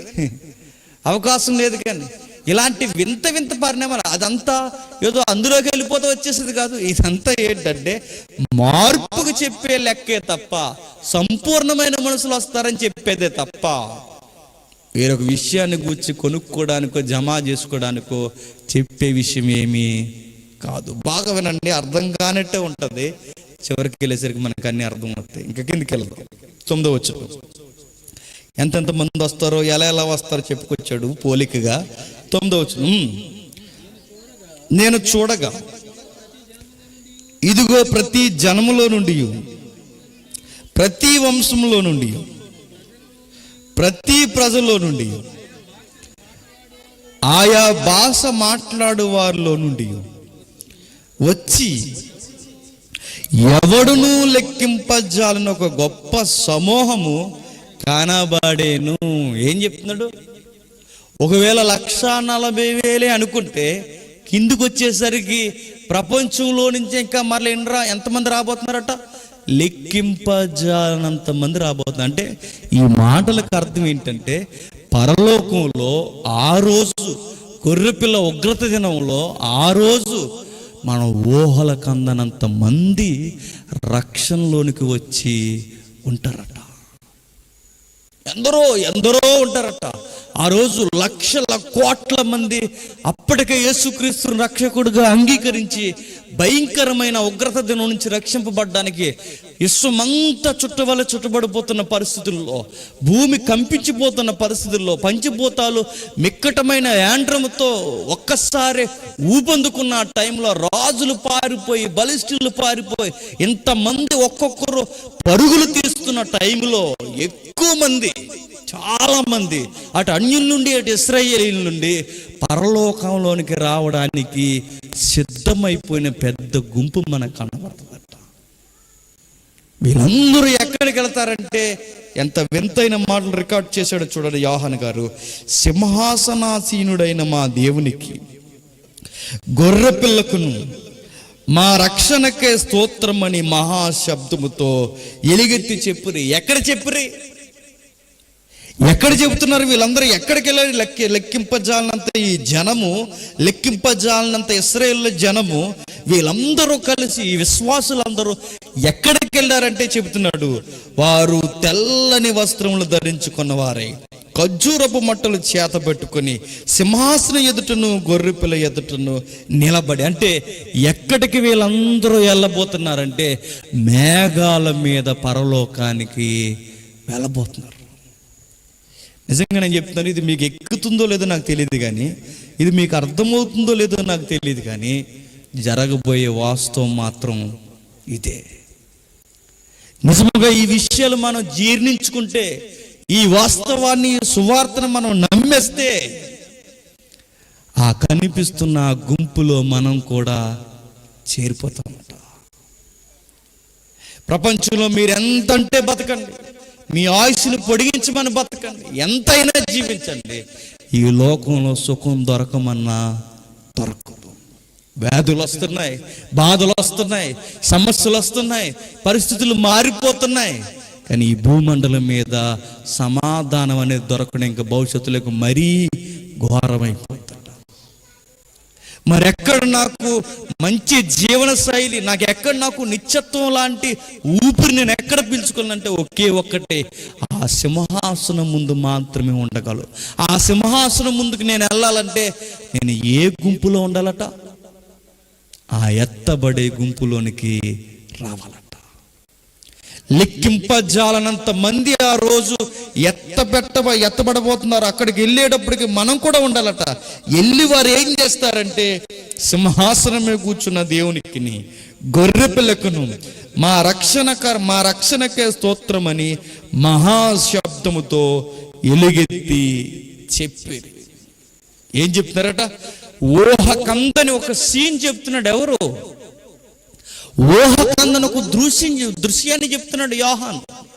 మన ఊహలకు కూడా అందదు. ఏం చెప్తున్నాడంటే, సింహాసనం మీద దేవుడు కూర్చున్నాడట. సింహాసనం మీద గొర్రెపిల్ల కనబడుతుందట. ఆ సింహాసనం మీద ఉన్న గొర్రెపిల్ల అనే దేవుణ్ణి లెక్కింపజాలనంత తెల్లని వస్త్రాలు ధరించుకున్న ఈ మనుషులందరూ ఆ సింహాసనం మీద నిలబడి కూర్చున్న ఆయన చూస్తూ నిలబడిన వీరు ఒక్కసారే సాష్టాంగ పడిపోయారట. సాష్టాంగం అంటే బోర్ల పడిపోవడం. ఒక్కసారి అందరూ, ఈ కోట్ల మంది జనాభా ఒక్కసారి అందరూ బోర్ల పడ్డారట, సాష్టాంగ పడిపోయారట. పడిపోయి వీరు ఏం చేస్తున్నారంటే, ఆనందంతో వారు అంటున్న మాట ఒకటి చూడండి. మా రక్షణకై స్తోత్రమని మహాశబ్దముతో ఎలుగెత్తి చెప్పరి. మహాశబ్దం అంటే ఒకసారి ఊహించుకోండి. మీకు బాగా అర్థం కావాలంటే, ఇంతమంది ఉన్నాము, ఒకేసారి అందరం కలిసి ఒకే కేక ఊరంతా వచ్చింది ఇక్కడికి. మీకు అర్థమవుతుందా? ఒకే కేక, ఒకేసారి అందరూ కలిసి, అందరూ ఒకేసారి ఏం జరిగిందా? ఒక మహాశబ్దం. అది పట్టుమనంటే ఒక 300 మందో 200 లోపు ఉంటాం. మనం అరిస్తేనే ఊరు ఉలిక్కిపడిపోతే, ఆ రోజు కోట్ల మంది జనాభా ఒక గుంపుగా ఏకశబ్దంతో అరుస్తారట. ఎలా? మా రక్షణకర్తానికు స్తోత్రము, స్తోత్రము. ఎందుకు అరుస్తారబ్బా వీళ్ళందరూ అంటే, వాళ్ళ అరుపుల్లో నాకు అర్థం ఉంది. ఏంటో చెప్పిన, ఈ గంభీరమైన దేవుడు, ఈ ప్రకృతిని వస్త్రము వలె మలిచేస్తున్న ఈ దేవుడు ఇంత గంభీరమైన ఈ సౌందర్యం కలిగిన దేవుడు, ఆయన ఎదుట మేము ఎక్కడ ఉండడం ఏంటని, మా రక్షణ ఈరోజు ఆయన వల్లనే, ఈ గొర్రె పిల్ల వల్లనే కలిగిందని ఎప్పుడైతే వారు అర్థం చేసుకుంటారో, నరకంలో ఉండాల్సిన మేము, శిక్షకు గురై కేకలయ్యాల్సిన మేము, ఈరోజు ఈ పరలోకమని ఈ రూపంలోనికి మేము వచ్చి, ఈ పరలోకమని ఈ వాతావరణంలోనికి మేము వచ్చి, ఈయన ఎదుట మేము నిలబడడానికి ఏమాత్రం అర్హత లేని మమ్మల్ని ఇక్కడికి తీసుకొచ్చి ఆయన నిలబెట్టుకున్నాడంటే, ఇంతకు మించిన గొప్ప భాగ్యం మాకేముందని వారు నోరారా అంటారట. మా రక్షణ కేవలం నీ వలనే కలిగింది గనక, ఈరోజు మేము ఒక్కడు వచ్చి నిలబడ్డామంటే మమ్మల్ని రక్షించింది నువ్వే గనక, గొర్రె పిల్ల నీకు స్తోత్రము స్తోత్రము అంటారట. నిజముగా నేను చెబుతున్నాను, ఆ రోజు మన ఊహలకు కూడా అందదండి, ఊహలకు కూడా అందదు. మీకు అర్థం కావాలంటే ఒక మాట చెబుతాను. సిఎస్ లూయిస్ అని ఒక మేధావి ఉన్నాడు. ఆయన ఎలా అంటే మీకు తెలియదు, నార్నియా మూవీ ఉందో చూసారా? నార్నియా చాలామంది యంగ్స్టర్ చూస్తారు. సింహం ఉంటుంది, జంతువులు మాట్లాడుతుంటాయి, సింహం మాట్లాడుతుంటుంది. ఆ మూవీకి లేదా ఆ నవల రాసిన రచయిత ఎవరంటే ఈయనే, సిఎస్ లూయిస్. ఆ రోజుల్లో ఆస్కర్కి కూడా నిజంగా చెప్తున్నాను, చాలా పెద్ద పోటీ ఇచ్చిన సినిమా అది. తీసినాడు వేరే వాళ్ళండి, దాని మూలకర్త మాత్రం ఎవరు? CS Lewis. ఒక నాస్తికుడు. ఎంత పెద్ద నాస్తికుడు అంటే, ఆక్స్ఫర్డ్ యూనివర్సిటీలో దేవుడు లేడని నిరూపించే మనిషి ఎవరైనా ఉన్నారంటే ఆక్స్ఫర్డ్ యూనివర్సిటీ అట. అదిగో సిఎస్ లూయిస్ దగ్గరికి వెళ్ళండి, దేవుడు లేడని నిరూపిస్తారని ఆయన వైపు చూపించేవారట. అంత గొప్ప మేధావి లోకంలో కూడా, దేవుడు లేడని ఇట్టే నిరూపించేవాడట. అలాంటి ఒకరోజు మారిపోయాడు. ఎలా మారిపోయాడంటే, వాళ్ళ ఆవిడ చనిపోయిన తర్వాత మారిపోయాడు.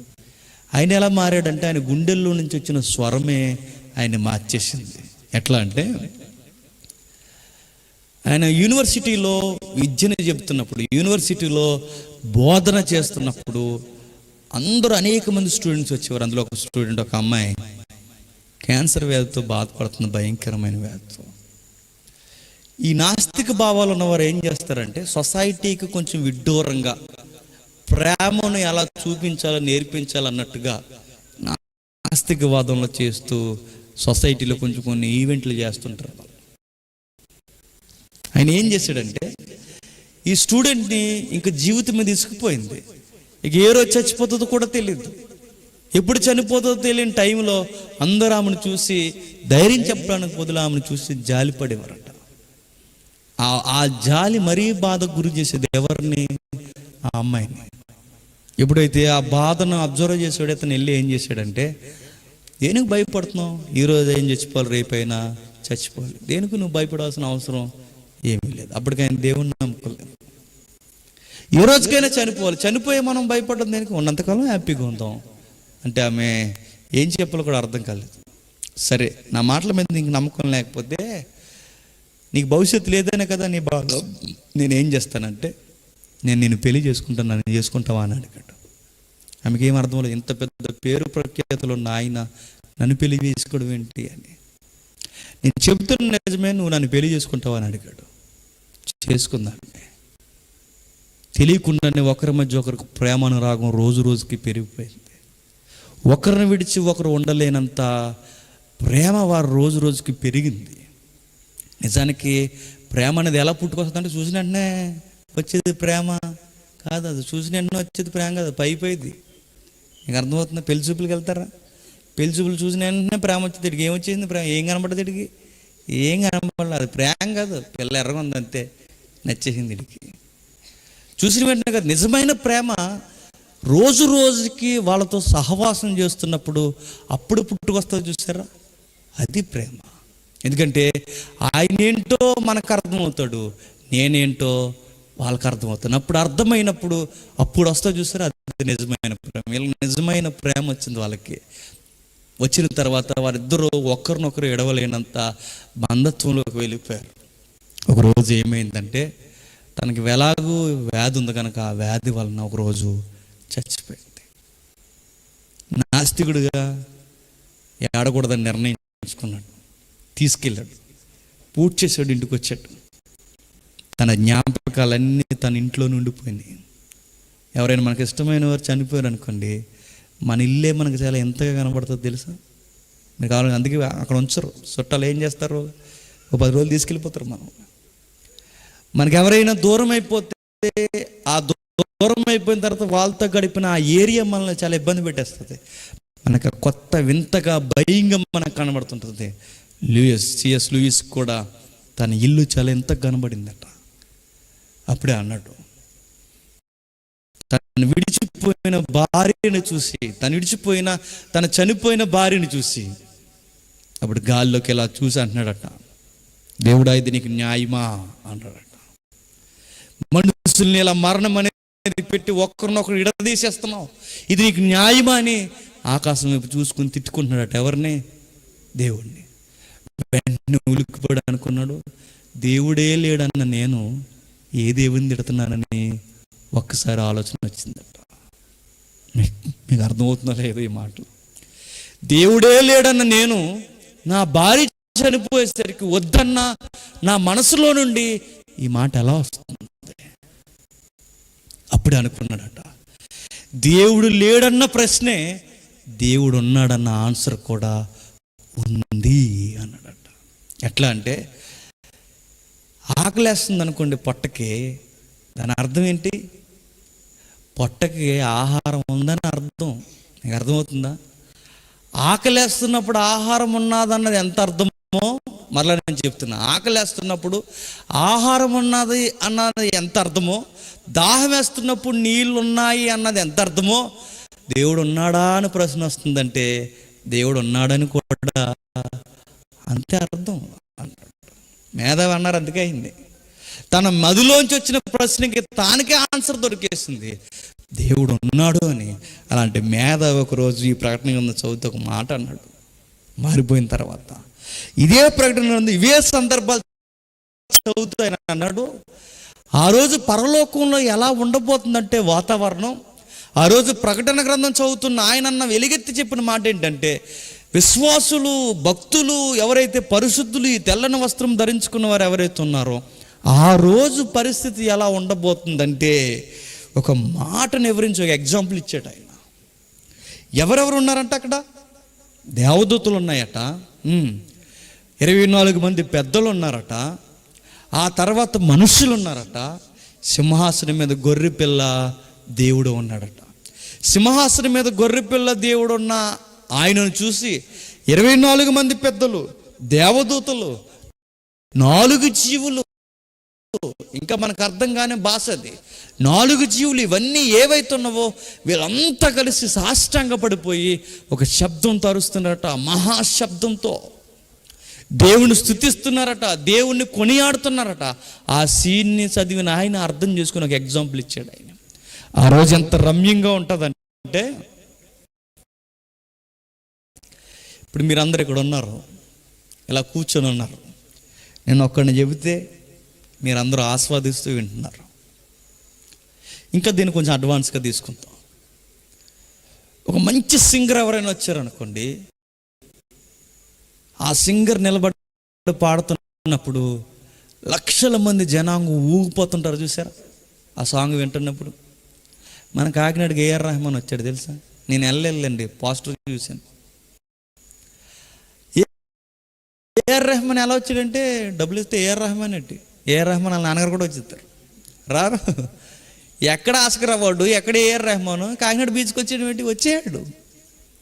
వచ్చిన ఆయన వచ్చిన తర్వాత చూడండి, లాండ్ ఆర్డర్ బ్రేక్ అయిపోయింది, ట్రాఫిక్ జామ్ అయిపోయింది, లక్షల మంది జనాంగం బీచ్ ఒడ్డున కిక్కిరిసిపోయారు. ఆ రోజు ఆ ఒక్కడ పాట పాడుతుంటేనట, ఆ ఒక్కడ పాట పాడుతుంటే లక్షల మంది ఊగుతున్నారు, లక్షల మంది. మరలా నేను చెప్తాను, వెస్ట్రన్ కల్చర్లోకి మనం వెళ్ళిపోతే చచ్చిపోయాడు మైకిల్ జాక్సన్, చచ్చిపోయాడుగా.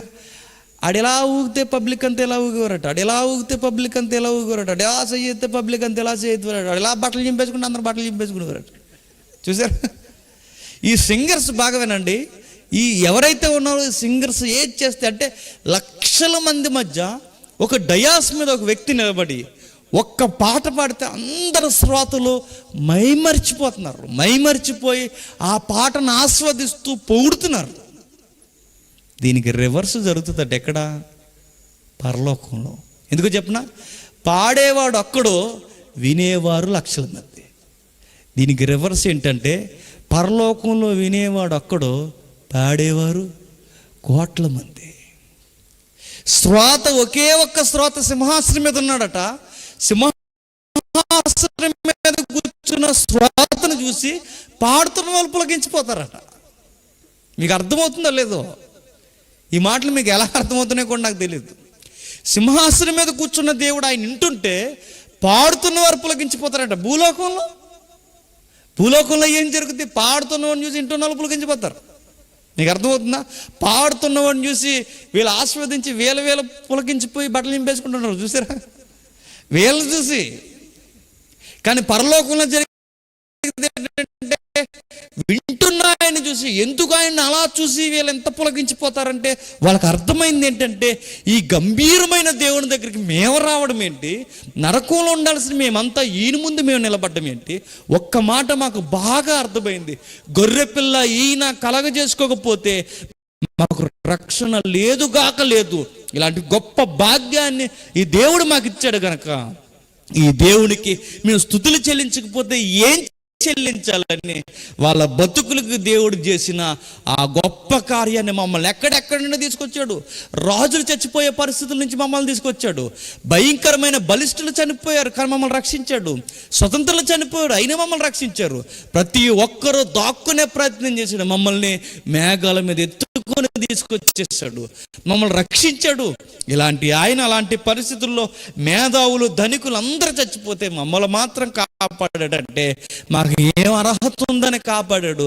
అందుకే మాకు అర్థం కాని మాటల్లో మేము నేర్చుకున్న మాట ఏంటంటే ఈయన వలన మేము రక్షణ పొందాం, మా గొప్పతనం ఏమీ లేదు. అందుకే రక్షణకర్త నీకు స్తోత్రము స్తోత్రము స్తోత్రము అంటారట. ఆ యొక్క పరిస్థితులు అలా జరుగుతున్నప్పుడు ఇంకా ముందుకెళదాం 12వ వచనంలో దేవదూతలందరూ సింహాసనం చుట్టూ ఉన్న పెద్దల చుట్టూను ఆ నలుగురు జీవుల చుట్టూను నిలవబడి ఉండిరి.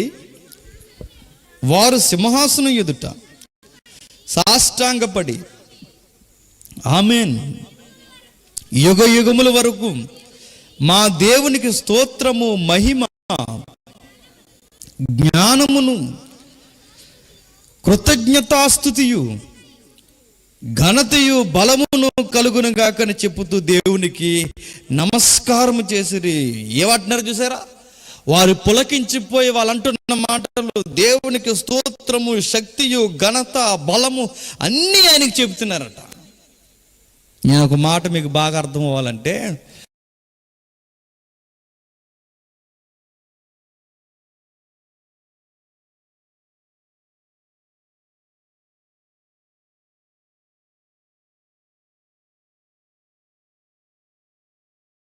ఒక మూల నుండి ఆ గుంపుల్లో ఏదో ఒక నెంబర్గా మనం ఉండి అక్కడుండి ఆ రోజు దేవుని స్తుతిస్తున్న ఆ ఊహ ఒకసారి ఊహించుకోండి. ఇలాంటి అర్థం మీకు కొత్త సినిమా ఎప్పుడు చూసేయాలన్నంత ఆశ భాగమేనండి. కొత్త విషయాలు వినాలన్న ఆశ, కొత్త సినిమా చూడాలన్న ఆశ కనీసం సంవత్సరంలో ఒక్కసారైనా ఈ పరిస్థితి మీ మదిలోని గుర్తొస్తుందా అని నేను అడుగుతున్నా. ఒక్కసారైనా మనకి ఒక్క రోజులో ఒక్క నిమిషమైనా దేవా ఆ రోజు ఆ గుంపులో ఎట్లయినా సరే నేను అక్కడ ఉండాలన్న ఆశ ఒక్కసారైనా మన మదిలో లెగుస్తుందా? ఆ గుంపులోకి వెళ్ళిపోయిన తర్వాత అందరితో నేను కూడా స్వరం కలిపి అందరితో నేను కూడా అక్కడ ఉండి ఆ పరలోకాన్ని అర్థం చేసుకోవడమే చాలా కష్టం. అలాంటి దేవుని దగ్గరికి నేను వెళ్ళడం, ఆ గుంపులో నిలబడడం, ఈ ఆశ మనకు అసలు అర్థమవుతుందా? పౌలు గారు అన్నారు, ఏమని తెలుసా? కలగబోవా మహా ప్రత్యక్షత ముందు ఇట్టి కాలపు శ్రమలు ఇప్పటి కాలపు శ్రమలు ఎన్నదగినవి కావు అన్నట్టు. అంటే ఆయన ఎలా కష్టాలు అనుభవించగలిగాడు, ఎలా ఇబ్బందులు అనుభవించగలిగాడు? పౌలు గారు మీరు ప్రాణాలకు కూడా ఇవ్వడానికి ఎలా ముందుకెళ్ళారంటే, అపోస్తుడైన పౌలు అని ఒక మాట అంటాడట, కలగబోయే ప్రత్యక్షతం, జరగబోయే కార్యము, నేను వెళ్ళబోయే గుంపు, అదంతా నేను ఊహించుకుంటుంటే ఈ శ్రమలు నాకు ఎన్నదగినవి కావు, నేను లెక్కల్లోకి తీసుకోవాలనుకోవట్లేదు. ఇక నాకు రోగం వచ్చేసినా, ఈ భూమి మీద నాకు సమస్యలు వచ్చేసినా, నాకు ఇబ్బందులు కలిగిపోయినా, నాకు ఏమైపోయినా, రాబోతున్న జీవితాన్ని ఒక్కసారి నేను ఊహించుకుంటుంటే ఇవి నా కష్టాలుగానే అనిపించట్లేదట. నేను మరలా అడుగుతున్నా, గొర్రెపిల్ల దినములో అనేక మందికి భయంకరమైన దినం అది, విశ్వాసులకి సంతోషకరమైన దినం అది. ఆ రోజు ఏం జరగబోతుందంటే మనకు చెప్తుంది బైబిల్, ఏం జరగబోతుందంటే విశ్వాసులందరూ ఎలుగెత్తి సంతోషంతో రమ్యముగా దేవుణ్ణి స్తుతించుకునే ఒక రోజు రాబోతుందట. ఆ రోజు మనం దేవుని దగ్గరికి వెళ్ళబోతున్నమాట. ఆ ఆశ ఎంతమందికి అయితే ఉంటుందో, ఆ ఆశ ఎంతమంది అయితే గుండెల్లో పెట్టుకుంటారో, పౌలు గారు అన్నట్టు నాకు కలుగుతున్న ఈ శ్రమలు అసలు లెక్కల్లోనికి రావు. ఆ కలగబోయే ఆ ప్రత్యక్షతను నేను జ్ఞాపకం చేసుకుంటే. ఇలా ఉండండి, మీ సంసార జీవితంలో మీ కష్టాలు కూడా కష్టాలు అనిపించవు, మీ ఉద్యోగంలో కూడా మీకు కష్టాలు అనిపించవు, మీ ఇబ్బందులు కూడా మీకు ఇబ్బందులు అనిపించవు. ఎప్పుడైతే ఈ ఆశతో రాబోయే ఆ ప్రత్యక్షత కొరకు ఎప్పుడైతే మనం ఎదురు చూస్తున్నామో, భూమి మీద ఊపిరాడడం ఆగిపోయినా, భూమి మీద రోగాలు వచ్చినా, భూమి మీద ఏం జరిగిపోయినా, నా జీవితంలో నేనే ఓడిపోయినా, ఆరోగ్యం విషయంలో ఏమైపోయినా, నా దేవుని కొరకు నేను నిలబడుతున్నాను, ఒకరోజు ఆయన ముందు నిలబడతానన్న ఆశ నాకుంటే నాకు ఏమీ పెద్దగా పట్టించుకోవాలనిపిస్తుంది. ఆశతో బతకమంటుంది బైబిల్. ఇంకెంత ముచ్చటించే సంగతులు చెబుతుందంటే, పెద్దల్లో ఒకడు అంటున్నాడట, ఏమని, తెల్లని వస్త్రము ధరించుకొనిన వీరెవరు, వీరెక్కడి నుండి వచ్చారని యోహానును అడిగాను. యోహాను అడుగుతున్నాడట, యోహాను నువ్వు దర్శనం చూస్తున్నావుగా, ఇంతమంది ఎక్కడి నుండి వచ్చారో నీకు తెలుసా అనే క్వశ్చన్ అడుగుతున్నాడు. వీళ్ళందరూ ఎక్కడి నుండి వచ్చారు నీకు తెలుసా యోహాను, నీకు తెలుసా అంటే యోహాను అన్నాడు, అయ్యా వీళ్ళు ఎక్కడి నుండి వచ్చారో నాకెలా తెలుస్తుంది, మీకే తెలియాలి, నాకెలా తెలుసు? ఇంతమంది జనాంగం, ఈ పరిశుద్ధ జనాంగం ఎక్కడి నుండి వచ్చారో నాకెలా తెలుస్తుంది? మనకు అర్థం కావాల్సిన మాట ఏంటంటే, వాళ్ళందరూ భూలోకంలో ఉన్నప్పుడు నిత్యత్వాన్ని గురించి ఎదురు చూసి, దేవుని యొక్క ప్రత్యక్షత కొరకు ఎదురు చూసి, ఈ ఆశను కనుగుడ్డుల మీద ముద్రించేసుకుని దేవుని కొరకు బ్రతికి, శ్రమల్లోనూ బాధల్లోనూ రక్తంలోనూ తడిచిపోయి మహాభీకరమైన పరిస్థితుల్లో నుంచి వీరు భూలోకం నుండి వచ్చారు యోహానని ఆ రోజు యోహానుకి చెప్పాడట. మీకు బాగా అర్థం కావాలంటే, ఏదైతే మనం చదువుకుంటున్నాం ఈ 2 అధ్యాయాలు, ఈ నిత్యత్వపు ముద్రలో మన కనుగుడ్డుల మీద మనం వేసేసుకుంటే, మన మనసులో దాన్ని ముద్రగా మనం వేసేసుకుంటే, మన మనసు ఎలా ఉంటుందో చెప్పనా, ఏది మనకు కావాలని అనిపించదట. ఒక పాస్టర్ గారు గొప్పగా చేస్తారండి సేవ. ఆయన ఇల్లు కట్టుకున్న తర్వాత, కట్టుకున్న ఇంటి దగ్గరికి వెళ్ళి ఇంటి మీద చెయ్యేసి అని చెప్పిన మాట ఏంటి చెప్పిన, ఎవరు లేనప్పుడు అనుకున్నాడట, ఈ ఇల్లు నాది కాదు, ఏదో ఒక రోజు నేను ఎక్కడి నుండి వెళ్ళిపోవాలి, ఈ కట్టుకుంటున్న ఇంట్లో నాకు సరైన సంతోషం దొరకదు, ఇది సంతోషం కాదు, నేను తిరుగుతున్న కార్లు నాకు సంతోషం కాదు, నేను చేస్తున్న ఉద్యోగం నాకు సంతోషం కాదు, నా పరిస్థితులు ఏవి నాకు సంతోషం కాదు, ఇవి కేవలం తాత్కాలికమైన సంతోషాలే. ఇంత బాగా మేము ఇల్లు కట్టుకుంటున్నాం, ఈ ఇల్లు కొంతకాలమే నాకు ఇచ్చే సంతోషం, నాకు నిజమైన సంతోషం ఉందని కన్నీళ్ళతో చెప్పుకున్న మాట ఏంటంటే, నా దేవుని స్తుతించడానికి నేను ఎప్పుడైతే వెళ్ళిపోతానో అదే నాకు శాశ్వతమైన సంతోషం. మీకు మాట చెప్పనా, విశ్వాసి ఎలా బతకాలంటే, సావు ఎప్పుడు వస్తుందా అని స్వాగతించడానికి ఎదురు చూస్తూ బతకాలట. అలా బతుకుతామండి మనం, అపశకునం అంటాం మనం. ఒక పాట పాడతారు చూసారు, ఎవరైనా చచ్చిపోయినప్పుడు, పరవాసినినే జగమున ప్రభువా అని. ఎప్పుడు పాడతారు ఆ పాట? ఎవడొకడు పోవాలి, ఆ పోయినోడిని పరలోకాన్ని చేర్చుకోమని అన్నప్పుడు పాడతాం మనం. అదే పాట నీకోసం పాడుకో, ప్రభువా ఈ జగములో నేను పరవాసిని, నేను ఇక్కడ నీ వాసంలో ఉండవలసిన వాడిని ఇక్కడ ఈ జగములో ఉన్నాను, నన్ను తీసుకెళ్ళిపోవా, నీ కోసం పాడగలవా? పెళ్ళిలో పాడన్నా పాట. శుభమాని పెళ్లి జరుగుతుంటే ఏట్రా నువ్వు అని అడుగుతారు. మీరు చూడండి, మనకి అంత మనస్ఫూర్తిగా మనం పాడుకోలేకపోతున్నాం. కారణం ఏంటో చెప్పిన, మన మీద మనకే నమ్మకం లేదు, మనకు వెళ్ళాలన్న ఆశ మనకే లేదు. ఒక్క నిమిషం కూడా లేదు ఏడాదిలో. నేను ఒక్క నిమిషం అడుగుతున్నా.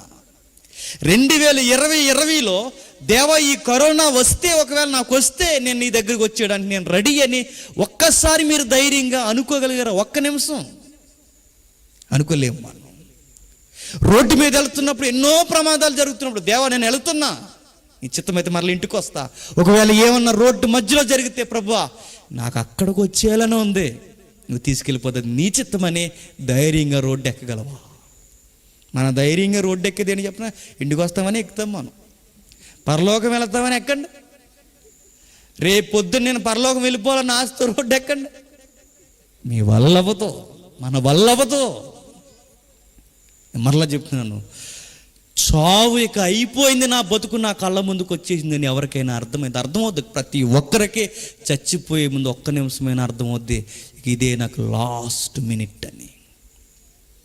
ఎప్పుడొకప్పుడు అని నేను చెప్తున్నాను, మీకైనా ఆ రోజు వస్తుంది, నాకైనా ఆ రోజు వస్తుంది.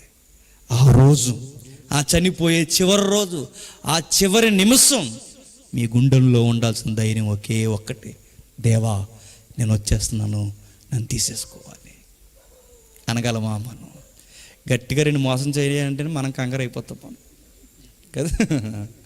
పల్స్ రేట్ పడిపోద్ది, చెమటెక్కేద్ది, డాక్టర్ గారు అని వెళ్ళిపోతాం మనం. ఎంత భయమో! ఫోన్ల మీద ఫోన్లు, ఇంకా ఏం మింగేయమంటారు చెప్పండి, మింగేస్తాను. ఎంత భయం అసలు జీవితంలో. ఇంత భయం దేనికంటే మన ఊహల్లోకి రాంది ఏంటి చెప్పిన, అరే నా ప్రభువును స్తుతించే ఒక గొప్ప కార్యం నా కొరకు ఎదురు చూస్తుందని కనీసం మనం విన్నామే తప్ప మన బతుకుల్లో మనం జీర్ణించుకోలేదు. జీర్ణించుకుంటే నేను చెప్తున్నాను, వయసు అయిపోయినా, వ్యాధులు వచ్చేసినా, ఇబ్బందులు వచ్చేసినా, ఏమైపోయినా చివరి క్షణంలో ధైర్యంగా ఒక మాట అనగలను, దేవా నేను రెడీ, నీ చిత్తం ఇదే అయితే ఇక నన్ను తీసేసుకో.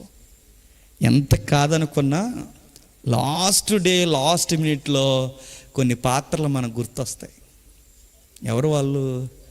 మన ప్రియులు, మన భార్య, మన పిల్లలు, నన్ను ప్రేమగా చూసుకున్నవారు మనకు గుర్తొస్తారు. అప్పుడు కొంచెం మనకు బాధేస్తుంది. ఆ టైంలో చేయాల్సింది ఏంటో చెప్పినా, విశ్వాసిగా, దేవా నీ చిత్తం నన్ను తీసుకెళ్ళిపోవడం అయితే నన్ను తీసుకెళ్ళిపో. ఒక మాట నేను చెబుతున్నాను ప్రభా, ఇక నా ప్రియులను రేపటి నుండి నువ్వే చూసుకో, వాళ్ళు నువ్వే పోషించు, నువ్వే చూసుకో. ఇక నేను వచ్చేస్తున్నాను, నా పాత్ర ముగించేస్తున్నాను. ఒకవేళ నీకు నాకు ఇంకా ఏమైనా అడ్డుండిపోతే, నీకు నాకు పడని పరిస్థితులు నా దృష్టికి రాలేదు, ఇంకా రాకపోతే నీ చిత్తమైతే నాకు అవకాశం ఇవ్వు, సరి చేసుకుంటాను. లేదురా అబ్బాయి నువ్వు నాకు నచ్చావు, సరిపోయావు అనుకుంటే నువ్వు నన్ను తీసేసుకో ప్రభువా అని ధైర్యముగా లాస్ట్ మినిట్లో అనగలమా? ఎప్పుడు మనం అనగలమో చెప్పనా? నాకు అక్కడ ఆశ ఉన్నప్పుడు అనగలను, నా ఆశ ఇంకా ఎక్కడే తిరిగితే నేను అనలేను. ఎలా బతకగలుగుతున్నామా? 2020 కాదు, 2021లో కరోనాకు బాబు వచ్చినా క్రైస్తవుడికి భయం ఏమీ లేదు. ఎందుకు చెప్పనా? ఉంటే ఆయన కొరకు బతుకుతా, వెళ్ళిపోతే ఆయన స్తుతిస్తూ ఆయన దగ్గర నిలబడిపోతా. నాకు ఏదైనా మేలే, నాకు వ్యాధి వచ్చినా మేలే, ఇబ్బంది వచ్చినా మేలే, సమస్యలు వచ్చినా మేలే. ఉంటే ఈ భూమి మీద ఉన్నంత కాలం ఆయన కొరకు నేను స్తుతిస్తూ ఉంటా. ఒకవేళ ఎక్కడి నుండి వెళ్ళిపోయినా ఆ పరిశుద్ధుల గుంపులోనికి వెళ్ళిపోతున్నాను, ఆనందంగా అక్కడికి నేను వెళ్ళిపోతా. ఇది మన గుండెల్లో ఉండాల్సిన మాట అండి.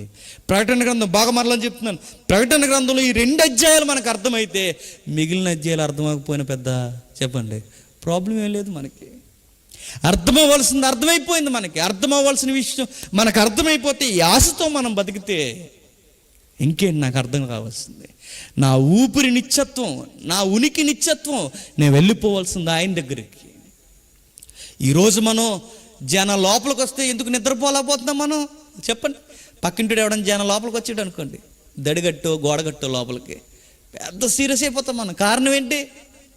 నీకు అక్కర్లేదు ఆశ, నీకు ఇంక ఇదే ఆశ, నీ దళ్ళు మళ్ళు నీ గోళ్ళు. ఎవడైనా 10 రూపాయలు తక్కువ ఇస్తే అక్కడ పెద్ద గొడవ. ఎందుకు? ఎక్కడ ఎందుకు అంత గొడవ నీకు ఎందుకు వస్తుంది? నీకు అక్కడ లేదు ఆశ, ఇంకా ఇక్కడే ఆశ. పిల్లల విషయంలో బాధ, కుటుంబాల విషయంలో బాధ, డబ్బుల విషయంలో బాధ, అన్నిటి విషయంలో బాధలు. కారణం ఒకే ఒక్కటే, ఎందుకో చెప్పిన మన ఆశ అక్కడ లేదు. దేవుని పిల్లమైన మనం అందరం బతకాల్సిందే. అక్కడ మనం గురిపెట్టుకుని బతికితే పౌలు గారు అన్నట్టు ఈ శ్రమలు అతను లెక్కల్లోకి తీసుకో అవసరం లేదన్నట. ఇంక ముందుకెళ్దాం, ముగించుకుందాం త్వరగా. పెద్దల్లో ఒక ఆయన అడుగుతున్నాడు, తెల్లని వస్త్రం ధరించుకున్న వీరెవరో యోహాను నీకు తెలుసా, ఎక్కడి నుండి వచ్చారో నీకు తెలుసా అని నన్ను అడిగాడు. అప్పుడు అందుకు అయ్యో మీకే తెలియను. అతడు ఇలాగ నాతో చెప్పును, వీరు మహాశ్రమల నుండి వచ్చిన వారు, గొర్రెపిల్ల రక్తంలో తమ వస్త్రములు ఉతుక్కొని వాటిని తెలుపు చేసుకొనిరి. అందువలన వారు దేవుని సింహాసనం ఎదుట ఉన్న రాత్రింబగళ్ళు ఆయన ఆలయములో ఆయనను సేవించుచున్నారు. ఎంత బాగుందో చూడండి, ముగించుకుందాం.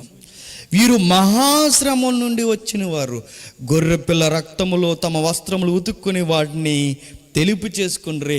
ఆ రోజు ఆ గుంపులోకి వెళ్ళాలంటే అర్హత భూమి మీద ఏంటట?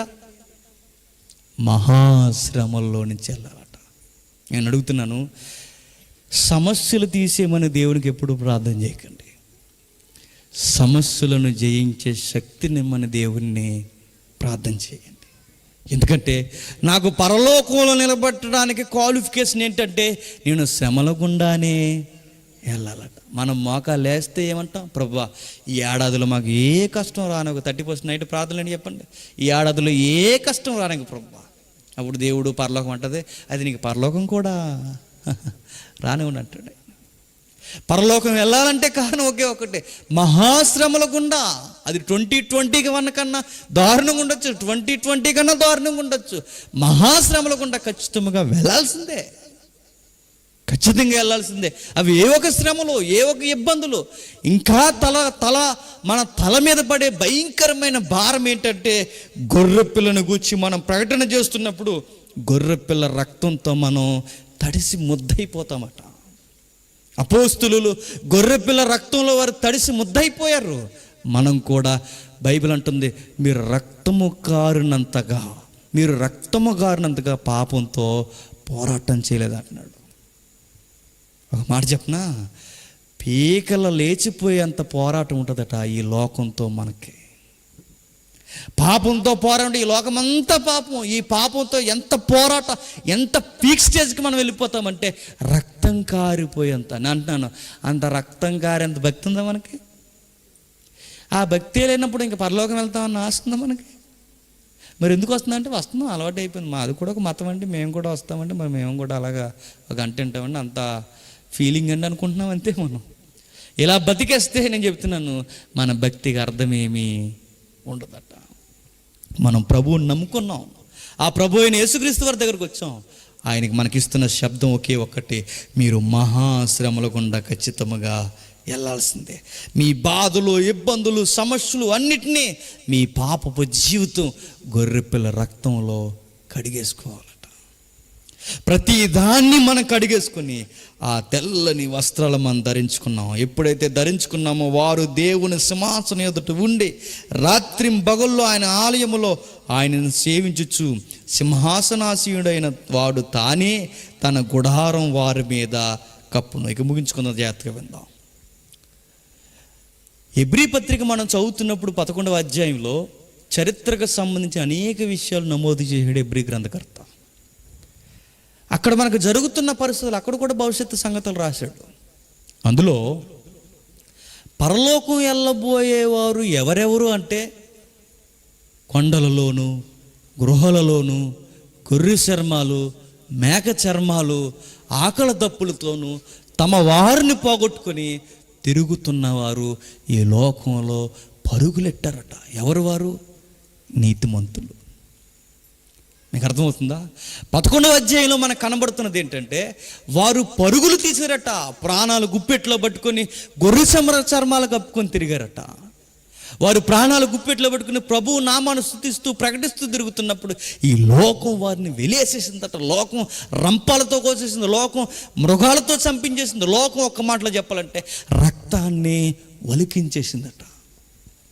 కానీ వింత ఏంటో చెప్పిన, నీతిమంతులందరినీ పరిగెట్టించి అధికారులు రాజులందరూ కూర్చొని దర్జాగా నీతిమంతులు చనిపోతుంటే నవ్వుకున్నారట.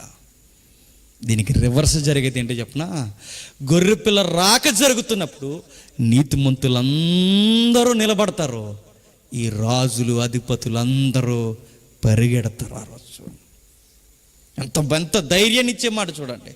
ఈరోజు చూడండి, ఎక్కడో ఏదో జరిగిందని, ఏవో జరుగుతున్నాయి అని ఈ కారణాలన్నీ ఎవరి మీద రుద్దేయాలని చూస్తున్నారు? క్రైస్తవుల మీద. మరి చూసారా, క్రైస్తవులకి భూలోకంలో సమాధానం ఉండదు. క్రైస్తవులకి ప్రభుత్వం వ్యతిరేకం అవ్వచ్చు, క్రైస్తవులకి దేశమే వ్యతిరేకం అయిపోవచ్చు. కానీ ఈరోజు మనల్ని పరిగెట్టిస్తారు. ఒకరోజు చెప్పండి, యేసు ప్రభు రాకల్లో వీళ్ళందరూ పరిగెడతారు. ఆ రోజు మనం నిలబడతాం, వీళ్ళందరూ బండ సందుల్లోనికి భూగర్భాల్లోనికి దాక్కుండిపోయి అయ్యో మమ్మల్ని చంపండి, లేదా మమ్మల్ని కప్పండి, మమ్మల్ని కాపాడేయండి, ఈ ఉగ్రతను మేము తట్టుకోలేకపోతున్నామని ఆ రోజు కేకలేస్తారట. కానీ నీతిమంతులు నెమ్మది పొంది తెల్లని వస్త్రాలు ధరించుకుని దేవుని ముందు నిలబడి స్తోత్రము చేస్తూ స్తుతి కీర్తన పాడుతూ ఉంటారట. మంచి మాట, గుండెను పిండేసే మాట ఏంటో చెప్పిన, తానే తన గుడారము వారి మీద కప్పును. ఎవరి మీద? కష్టాల్లో నుండి, కన్నీళ్ళలో నుండి, ఇబ్బందుల్లో నుండి, సమస్యల్లో నుండి, ఒంటరితనం నుండి, బాధల నుండి, హేళన నుండి, వెలివేత నుండి ఎవరైతే వచ్చారో క్రైస్తవులు, వాళ్ళందరినీ దగ్గర తెచ్చుకొని ఆయన నివాసాన్ని తన పిల్లల మీద కప్పుతాడట. నివాసం కప్పడం అంటే, తన గుడారం కప్పడం అంటే, ఆ మాట చెప్పనా, దేవుడు మనతో కలిసి కాపురం చేస్తాడట. ఈ మాట ఎక్కడ ఉందనుకుంటున్నారు? చూద్దాం, ఒకసారి ముగించుకుందాం. ప్రకటన గ్రంథం 21వ అధ్యాయం, ప్రకటన గ్రంథం 21వ అధ్యాయం మొదటి వచనం నుండి, అంతటా నేను క్రొత్త ఆకాశము క్రొత్త భూమిని చూసి తిని, మొదటి ఆకాశము మొదటి భూమియు గతించిపోయెను, సముద్రమిక లేదు, మరియు నేను నూతన యెరూషలేమును ఆ పరిశుద్ధ పట్టణము తన భర్త కొరకు అలంకరింపబడిన పెళ్లి కుమార్తె వలె సిద్ధపరచబడి పరలోకమందున దేవుని వద్ద నుండి దిగివచ్చుట చూసి తిని. అప్పుడు ఇదిగో దేవుని నివాసము మనుషులతో కూడా ఉన్నది, ఆయన వారితో కాపురముండును, ఆయన ప్రజల యొద్ద ఆయన ప్రజలయ్యుందురు, దేవుడు తానే వారు దేవుడయ్యుండి వారికి తోడయ్యుండును, ఆయన వారి కన్నులు ప్రతి బాష్పబిందును తుడిచిపోయిన, ఆయన మరణం ఇక ఉండదు, దుఃఖమైన ఏడుపైన వేదన ఇక ఉండదు, మొదటి సంగతులు గతించిపోయినని సింహాసనంలో నుండి వచ్చిన గొప్ప స్వరము చెప్పుట వింటమే. నిజంగానండి, ఈ మాట చదువుతున్నప్పుడు త్వరగా అక్కడికి వెళ్ళిపోవాలనిపించాలి మనకి. ఏం చెప్తున్నాడు చూడండి, తన నివాసం మన మీద కప్పడం అంటే దేవుని నివాసం, దేవుని గుడారం అంటే ఉండేది ఆయన నివాసం మన మీద కప్పి దేవుడు అంటాడట, ఆ గంభీరమైన దేవుడు, ఇక నుంచి మనం అందరం కలిసి జీవిద్దాం అంటాడు. దేవుడు మనతో కాపురం ఉండడం అంటే మీకు ఎలాగ అర్థమవుతుందో, ఒక ఇంట్లో కుటుంబం ఉన్నప్పుడు చూసారు, అమ్మ నాన్న చెల్లి, మనం అందరం చాలా క్యాజువల్గా తిరిగేస్తుంటాం. మనందరం అందరం పరిచయం అయిపోయి ఒకే కాపురం చేస్తూ ఒకే కుటుంబంలో ఉండి మనం అందరం కలిసి క్యాజువల్గా సాదాసీదాగా తిరిగేస్తాం. దేవుడు కూడా అట ఆ రోజు మనతో కలిసి జీవించి మనతో చెట్టా పట్టాలు వేసుకొని తిరుగుతుంటాడట. ఇది ఎంతమందికి గుండెల్లో ఆశ్చర్యవుతుందో నాకు తెలియదు. ఈ లెసన్ నేను ప్రిపేర్ అవుతున్నప్పుడు నా కళ్ళని నీళ్ళు వచ్చేసే, దేవా నాకు మాత్రం ఖచ్చితంగా జీవితం ఇవ్వా, నాకు ఖచ్చితంగా వెళ్ళిపోవాలి, అక్కడికి వెళ్ళిపోవాలి. మనం అక్కడ ఎలా అయినా సరే ఏదో ఒక మూలన, ఆ గుంపులో మనం ఏదో ఒక మూల నిలబడి మన దేవుడిని, మన తండ్రిని అలా స్తుతించుకుంటూ అక్కడ ఉండిపోతే చాలు, ఇక అంతకు మించి ఏం మనకి అవసరం లేదు. దేవుడు నాతో ఉండడం ఏంటి, ఆ గంభీరమైన దేవుడు, విశ్వాన్ని కలగజేసిన వాడు, ఆ గొప్ప దేవుడు మనతో ఉండి మనతో కాపురం చేయడం ఏంటి, మనతో ఒక మనిషి తిరుగుతున్నట్టుగా, మన ఇంట్లో ఒక మనిషి తిరుగుతున్నట్టుగా దేవుడు మనతో తిరుగుతాడట.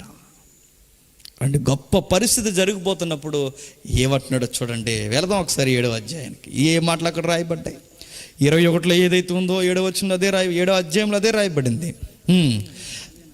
ఏలయనగా సింహాసనం మధ్య నుండి గొర్రెపిల్ల, చదువుదాం పైనుంచి, సింహాసనాసీనుడైన తానే తన గుడారం వారి మీద కప్పను, వారికి ఇక మీదట ఆకలైనను దాహమైనను సూర్యుని ఎండైనను ఏ వడగాలైనను వారికి తగలదు.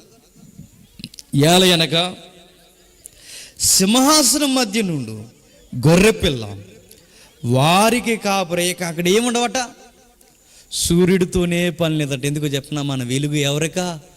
దేవుడే. రాత్రికి పగలకి తేడా తెలియనంతగా దేవుణ్ణి స్తుతిస్తామట. రాత్రి పగళ్ళు దేవుని స్తుతిస్తూ, రాత్రి పగళ్ళు దేవుని స్తుతించడం అంటే ఒక్క మాటలో చెప్పాలంటే దేవుణ్ణి కొనియాడడానికి మనకు టైము సరిపోదట. అంత ప్రేమ మనకు ఆయన చూసినప్పుడు పుట్టుకొస్తుందట. నిజంగా ఈ మాటలు మనకు అర్థం అవ్వాలంటే నిజంగా చెబుతున్నానండి, ఇది మనసు పెట్టిన వాడికి తప్ప ఇంకెవడికి అర్థమవు. ఆత్మ గ్రహింపునిచ్చిన వారికి తప్ప ఎవరికి మాటలు రుచించవు. అది మీ కథలు చెప్తే భలే నచ్చుతుంది, అది 4 జోకులు వేస్తే బాగా నచ్చుతుంది. పరలోకం కొరకు ఆయన ఎదుట మనం నిలబడ్డం కొరకు జీవించండి మాటలు ఎవరికి రుచిస్తాయంటే, భూలోకంలో ఉండగానే పరలోకపు ఊపిరిని పీల్చుకోవాలని ఎవరైతే అనుకుంటారో ఆ మాటలు ఇవి బాగా ఎక్కుతాయట. ఎంత మంచి మాట అన్నాడంటే, అక్కడికి బాధలు కానీ ఆకలి కానీ దాహము కానీ ఏమీ ఉండవట. మరి ఏముంటుందంటే ఒకే ఒక్కటి, దేవుణ్ణి నేను చూస్తాను, దేవుడు నన్ను చూస్తాడు. దేవుణ్ణి నేను పొగుడుతాను, దేవుడు నన్ను ప్రేమిస్తాడు. ఒక మాట చెప్పాలంటే, మన కష్టాలు కన్నీళ్ళని ఒక్కరోజు ఆ రోజు ఇలా చిటుకుతో తుడిచేసినట్టు ఒక్కసారే తుడిచేస్తాడట. ఒక్కసారి మన బాధలన్నీ తుడిచేస్తాడట. ఇక మన బాధలు ఏమి ఉండవట. ఎంత మంచి మాట అంటే, మన చెక్కిళ్ళ వెంబడ కారుతున్న కన్నీళ్లను, బాష్ప బిందువులను ఆయనే తుడుస్తాడట. దేవుడే తుడుస్తాడట. ఇన్ని రోజులు మీరు పడిన కష్టం చాలిక, ఇన్ని రోజులు మీరు పడిన ఇబ్బందులు చాలిక, ఇన్ని రోజులు మీరు పడిన వ్యాధులు ఇబ్బందులు మీకు చాలిక వచ్చేస్తారు. ఇక జీవితంతో నిత్యం, ఇక ఎండింగ్ లేని ఈ జీవితంలో, ఇక ముగింపు లేని ఈ జీవితంలో నాతో పాటు ఆనందించండి అంటాడట. ఇంకక్కడికి సాతాను రాడు, ఎందుకంటే అడిగి లేదు ఇక వెల్కమ్. ఇక ఏ దుష్టుడు లేడు, ఏ నియంత లేడు, ఇక ఎవడో రాడు. మారకపోతే మనం కూడా రాము ఎక్కడికి, అక్కడికి మనం ఖచ్చితంగా అక్కడికి వెళ్ళిపోతాం. వెళ్ళిపోయిన తర్వాత దేవుడు తానే తన గుడారం కప్పి మనల్ని హక్కుని చేర్చుకుని ప్రేమిస్తాడట. ఆ ప్రేమను మనం తట్టుకోలేక మనం చేసేది ఒకే ఒక్కటి, దేవుణ్ణి ఆరాధిస్తామట. ఓ మాట చెప్పి నేను ముగిస్తాను. ఇక పరలోకం వెళ్ళిన తర్వాత ఏముంటుందంటే ఒకే ఒక్కటి, దేవుణ్ణి ఆరాధించడమే ఉంటుంది. ఏముంటుందట? ఆరాధించడం మాత్రమే ఉంటుంది. నరకానికి వెళ్తే ఏముంటుంది చెప్పిన? ప్రార్థన మాత్రమే ఉంటుంది. ఆత్మల భారం మాత్రమే ఉంటుంది. ఎక్కడ? నరకంలో. నరకంలోకి వెళ్ళిపోయిన తర్వాత అందరూ కన్నీటి ప్రార్థన చేస్తారు. ఇక్కడ ప్రార్థన చేయనంటే ఎవడ చేయడు. ఆడికి వెళ్ళిపోయిన తర్వాత అందరూ కన్నీటి ప్రార్థనలే. ఆడికి వెళ్ళిపోయిన తర్వాత అంటున్నారట ఏమని, ప్రభువా ఇంకా భూమి మీద నాకు 5 సహోదరులు ఇంకా రక్షణ పొందలేదు, వాళ్ళు ఇంకా బాప్తిసం తీసుకోలేదు, ప్రభువా ప్లీజ్ ఏదో ఒక ఉపదేశకుని పంపించి వాళ్ళకి మార్పుని తేవా అని ఆత్మల భారం పెరిగిపోయిందంటే ఎక్కడ? నరకంలో. ఇక్కడ ప్రార్థన చేయకపోతే రేపు పొద్దున మీరు ప్రార్థన చేస్తారు, ఆ ప్రార్థనకి జవాబు దొరకదు. ఇక్కడ కన్నీరు గార్చకపోతే రేపు పొద్దున అక్కడ కన్నీరు గారుస్తారు, ఆ కన్నీరుకి విలువ ఉండదు. దేవుడిని ఇక్కడ స్తుతించి దేవునికి ఇక్కడ ప్రార్థిస్తే ఒక ఆనందకరమైన జీవితం స్తుతిస్తూ ఉండిపోతామట ఆ పరలోకంలో. రమ్యమైన మరొక మాట ఏంటంటే, పౌలు గారు అన్న మాటల్లో ఒక మాట బాగా హైలైట్ అయిపోయింది, ఒక మాట మాత్రం అవలా. మరి ఎందుకు అవ్వలేదో నాకు తెలీదు. బ్రతుకుట క్రీస్తే చావైతే లాభం. ఆ మాట బాగా బట్టి పెట్టారని అందరూ, కానీ కిందన్న మాట మాత్రం పట్టించుకోలేదు. కిందనేముంది చూసారా? తెలదు మనకి, పట్టించుకోలేదు.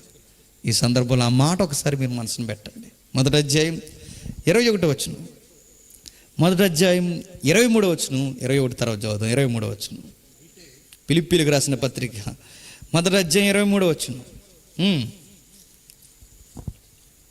ఫిలిప్పీలకు రాసిన పత్రిక 1వ అధ్యాయం 23వ వచనం. ఈ రెండిటి మధ్య నేను ఇరుక్కుపోయి ఉన్నాను. నేను వెడలిపోయి క్రీస్తుతో కూడా ఉండవలనని నాకు ఆశ ఉన్నది. అది నాకు మరీ మేలు. అది నాకు మరీ మేలు అంటే ఏది మేలు? నాకు ఇక్కడ ఉండడం మేలే. నేను చనిపోయి క్రీస్తు ఉంటే నాకు మరీ మేలు. పౌలు గారిని ఎలా చంపేశారో తెలుసా? దుఃఖం మీద, ఇలాంటి దుఃఖం మీద తలబెట్టి నరికేస్తున్నప్పుడు ఆయన గుండెల్లో, ఆయన కళ్ళల్లో ఉన్న ఆశ ఏంటో చెప్పిన, ఈరోజు నేను ఇలా చనిపోవడం నాకు మరీ మేలు. నేను మరలా అడుగుతున్నా, విశ్వాసిగా ఒకవేళ చనిపోతే నీ గుండెల్లో నేను చచ్చిపోతే నాకు మరీ మేలని అనుకునే ధైర్యం నీకుందా అని నేను అడుగుతున్నా. ఈరోజు నేను చనిపోతే నాకు మరీ మేలు, నేను క్రీస్తుతో ఉంటా, ఆ సహవాసంలో ఉంటానని ధైర్యం మన గుండెల్లో ఉందా? అది లేదు మనకి. ఇంట్లోంచి వెళ్తున్నప్పుడు ఎదురు లేకపోతే క్రైస్తవులు మనకే భయం. ఇంట్లోంచి వెళ్తున్నప్పుడు వెళ్తున్నాను అనకూడదట, మరి ఏమనాలట? మరి అలా అనుకో అంటారు, మరి ఏమనాలి? వెళ్ళొస్తాను అనాలట. అప్పుడు గాడ్ బ్లెస్ యు నాన్న వెళ్ళు అంటారట. ఎంత భయమో చూసారా? నేను చెబుతున్నా, పౌలు గారు అంటున్న మాటనే మరలా మీకు జ్ఞాపకం చేస్తున్నా. ఈరోజు చనిపోతే నాకు మరీ మేలని అనుకోగలరా? అప్పుడు నేను చెప్తున్నా, చావన్న క్రైస్తవుడికి భయముడు, గొర్రెపిల్ల ఉగ్రత దినం అన్న క్రైస్తవుడికి భయముడు. ఎందుకు చెప్పిన, ఉగ్రత దినం మారణుడికి, క్రైస్తవుడికి సెలబ్రేషన్ డే. ఏ రోజు? గొర్రెపిల్ల రాకడ. ఆ రోజు ఆ మహా దివ్య లోకానికి నేను వెళ్ళిపోతున్నా, దేవుని ముందు నేను నిలబడతాను, ఆయన స్తుతిస్తూ ఘనపరుస్తూనే ఉంటాను. నాకు సెలబ్రేషన్ డే ఆ రోజు నాకు ఒక సంబరపడిపోయే రోజు. అది నాకు మరీ మేలు, నాకు మరీ మేలు. ఉంటే ఆయన గురించి చెబుతూ తిరుగుతాను, వెళ్ళిపోతే నాకు మరీ మేలు. ఆయన స్తుతిస్తూ ఆయన ప్రేమను దగ్గరగా నేను ఈ కళ్ళుతో చూస్తాను. క్రైస్తవులు అనగానే ఎప్పుడు మనకు ఆ నిత్యత్వపు ఊపిరితోనే మనం బతకాలి తప్ప ఈ భూమి మీద దేని కొరకు మనం బతకడానికి వీల్లేదు. పౌలు గారైనా ఎవరైనా కానీ రాజులకి వీళ్ళకి అర్థం కానిది ఏంటో చెప్పిన ఒక మాట రాశాడు, 17లో ముగించుకుందాం. గొర్రె పిల్ల వారికి కాపరి అయి జీవజముల బొగ్గల యొద్దకు వారిని నడిపించును. దేవుడే వారి కన్నుల నుండి ప్రతి బాష్ప బిందువును తుడిచివేయును. గొర్రె పిల్ల ఎవరికి కాపరట? వచ్చిన ఈ కోట్ల మంది పరిశుద్ధులకి ఆ రోజు గొర్రె పిల్ల వారి కాపరి. ఆ రోజు మనకు అక్కడ బాగా గుర్తుండిపోయే జ్ఞాపకం వచ్చి మన హృదయాన్ని తాకే పదం ఏంటో చెప్పిన, ఎమ్మాన్యేల్ అంటాం. ఎమ్మాన్యేల్ అంటే దేవుడు మనకి ఇక నుండి నిత్యము తోడు. ఇక ఆయనే మనకు కాపరి, ఆయనే మనకు తోడు. ఇమ్మాన్యేల్ ఆ రోజు మనకి తోడుగా వస్తాడట. ఇమ్మాన్యేల్. ఇక ముగించే ముందు గొర్రెపిల్ల కాపరట ఎవరికి? కోట్ల మంది జనాంగానికి గొర్రెపిల్ల కాపరి. భూమి మీద గొర్రెపిల్లని ఎవరు కాస్తారు? కాపరి కాస్తాడు. కానీ గొర్రెపిల్ల ఎవరిని కాస్తుందంటే అక్కడ మనుషుల్ని కాస్తుందట. ఎవరా గొర్రెపిల్ల? యేసుక్రీస్తు. మనుషులందరినీ కాస్తుందట. మరలేక ముగించే ముందు 6వ అధ్యాయంలో మాటలు నేను చెప్తున్నాను. రాజులు పారిపోయారట, బలిష్ఠులు పరుగులు పెట్టారట, గనులు పరుగులు పెట్టారట, సహస్రాధిపతులకు పరుగులు పెట్టారట. వీళ్ళందరూ పరుగులు పెట్టి బండలతోనూ పర్వతాలతోనూ చెబుతున్నారట, ఏమని? మమ్మల్ని కాపాడరా, కాపాడండి అని. గొర్రెపిల్ల ఉగ్రత నుంచి మమ్మల్ని కాపాడండి అని ఈ ప్రకృతిలో ఉన్న ఈ బండలను పర్వతాలను బతిములాడుకుంటున్నారట. వాళ్ళన్న మరొక మాట ఏంటంటే, దీన్ని ఎవడు తాళగలడు అని అడిగారట. అక్కడున్న ప్రశ్నకు, అక్కడున్న బాధకు, అక్కడ వాళ్ళు ఎదురు చూస్తున్న తోడుకి ఒకే ఒక ఆన్సర్ ఏంటో చెప్పిన, గొర్రెపిల్ల ఉగ్రత నుంచి కాపాడేది ఎవరు చెప్పండి? పెద్ద ప్రశ్న ఏం కాదు ఇది. మహా ఉగ్రత అయిన గొర్రెపిల్ల ఉగ్రత నుంచి కాపాడేది ఎవరు? గొర్రెపిల్లే. నీకు అర్థమవుతుందా?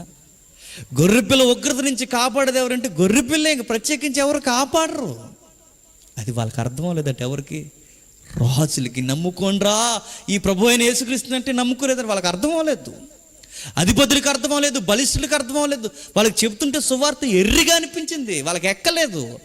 వాళ్ళకి అర్థం కానిది చావు చివరి క్షణాల్లో కూడా ఏంటి చెప్పిన, ఆ ఉగ్రత ఎవరి వలన వస్తుందో ఆ ఉగ్రత నుంచి కాపాడేది కూడా ఆయన అన్న సంగతి వాళ్ళకి చచ్చేంత వరకు కూడా అర్థం అవట్లేదట. అందుకే బైబిల్ ఏమందో చెప్పిన, శిక్షించే దేవుడే మనల్ని రక్షిస్తాడు. రక్షించే దేవుడే మనుషుల్ని మరలా శిక్షిస్తాడు. ఇది మనం అర్థం చేసుకోవాలి. భయంకరమైన గొడ్డు దినాలు రాబోతున్నాయి. భూమి మీద వాతావరణం మారబోతుంది, ఆక్సిజన్ లెవెల్స్ పడిపోబోతున్నాయి. ఇవన్నీ జరుగుతాయి ఖచ్చితంగా. ప్రభువు రాక ఖచ్చితంగా జరుగుద్ది. మనం నమ్మామో లేదా కానీ టీవీ నేను నమ్మాడు అని చెబుతున్నాడు, చూసారా? నమ్మాడంటే మరి నమ్మాడు కాబట్టి కదా వార్త వేసాడు. ఏమని నమ్మాడు? నిజంగానే బైబిల్ అన్నట్టుగానే ప్రభు రాబోతున్నాడేమో, ఆ మెస్సీ రాబోతున్నాడేమో అని చెప్పాడు. అరకొరగైనా నమ్మి ప్రకటించారు. ఎందుకంటే వేస్ట్ న్యూస్ అనుకుంటే వాళ్ళ న్యూస్ ఎవరు వాళ్ళు అనుకున్నారు, ఇది నిజమే అనిపించింది, వాళ్ళకి ఇచ్చారు. ఆ బుక్ని ప్రజెంటేషన్ ఇస్తూ మాట్లాడుతున్నారు. వాళ్ళకి అరకొరగా అర్థమైంది. వాళ్ళకి అర్థమైన విషయం మనకెందుకు అర్థం అవ్వట్లేదు? వాళ్ళకి దక్కందే మనకు దక్కేది, వాళ్ళకి అందనిదే మనకు అందనిది, లోకానికి దొరకందే మనకు దొరికేది ఏంటో చెప్పిన, గొర్రె పిల్లను స్తుతిస్తూ ఆయన సన్నిధిలో ఉండిపో. దాని కొరకు జీవించండి. ఆ రోజు భయంకరమైన పరిస్థితుల్లో, వ్యాధుల మధ్య, బాధల మధ్య, ఈ ఉగ్రత మధ్య ఏ బండలు పర్వతాలు ఏవి మనల్ని కాపాడలేవు. మనుషులు కాపాడుకోలేరు, రాజులు కాపాడుకోలేరు. మనల్ని కాపాడేది ఒకే ఒక్కరు, మన గొర్రె పిల్ల మనల్ని కాపాడగలరు. ఎవరైతే ఇది అర్థం చేసుకుంటారో, నిత్యత్వం మన కనుగుడ్డల మీద మనం ముద్రించుకుంటే, ఏ వస్తువుని చూసినా, ఏ వ్యక్తిని చూసినా, ఏ ఆస్తిని చూసినా నాకు పెద్దగా ఇష్టపడాలని అనిపించదు. ఎందుకు చెప్పినా, ఒకరోజు నేను ఇక్కడి నుంచి వెళ్ళిపోతాను. ఉన్నంతకాలం ఉంటాను, వెళ్ళిపోతే నాకు మరీ మేలు. అలా జీవించండి, మీ జీవితాలు ధన్యమైపోతాయి. ఇంతకు మించిన అధ్యాయాలకు మించిన, ఈ 2 అధ్యాయాలకు మించిన మర్మాలు ప్రకటన గ్రంథంలో మనకు అర్థమవ్వకపోయినా పెద్ద ప్రాబ్లం ఏమీ లేదు. ప్రార్థన చేసుకుందాం. పరలోకమందున మా తండ్రి, దేవా, ఎందరు ఈ సంగతులు తండ్రి గ్రహించగలిగారో నాకు తెలియదు దేవా. నిజమే తండ్రి, ఇంతకన్నా భవిష్యత్తు ఘోరముగా మారబోతుందని మీ గ్రంథం ద్వారా సెలవిచ్చారు. మా రక్షణకు మూలం తండ్రి ఈ మాటలు మేము విశ్వసించడమే. ఎంతమంది అయితే ఈ మాటలు తండ్రి నమ్ముతున్నారో నాకు తెలియదు తండ్రి. సువార్త నమ్మిన వారు రక్షింపబడతారని సెలవిచ్చారు. ఈ సువార్తను, ఈ మధురాన్ని నమ్మని వారు తండ్రి శిక్షింపబడతారని సెలవిచ్చారు.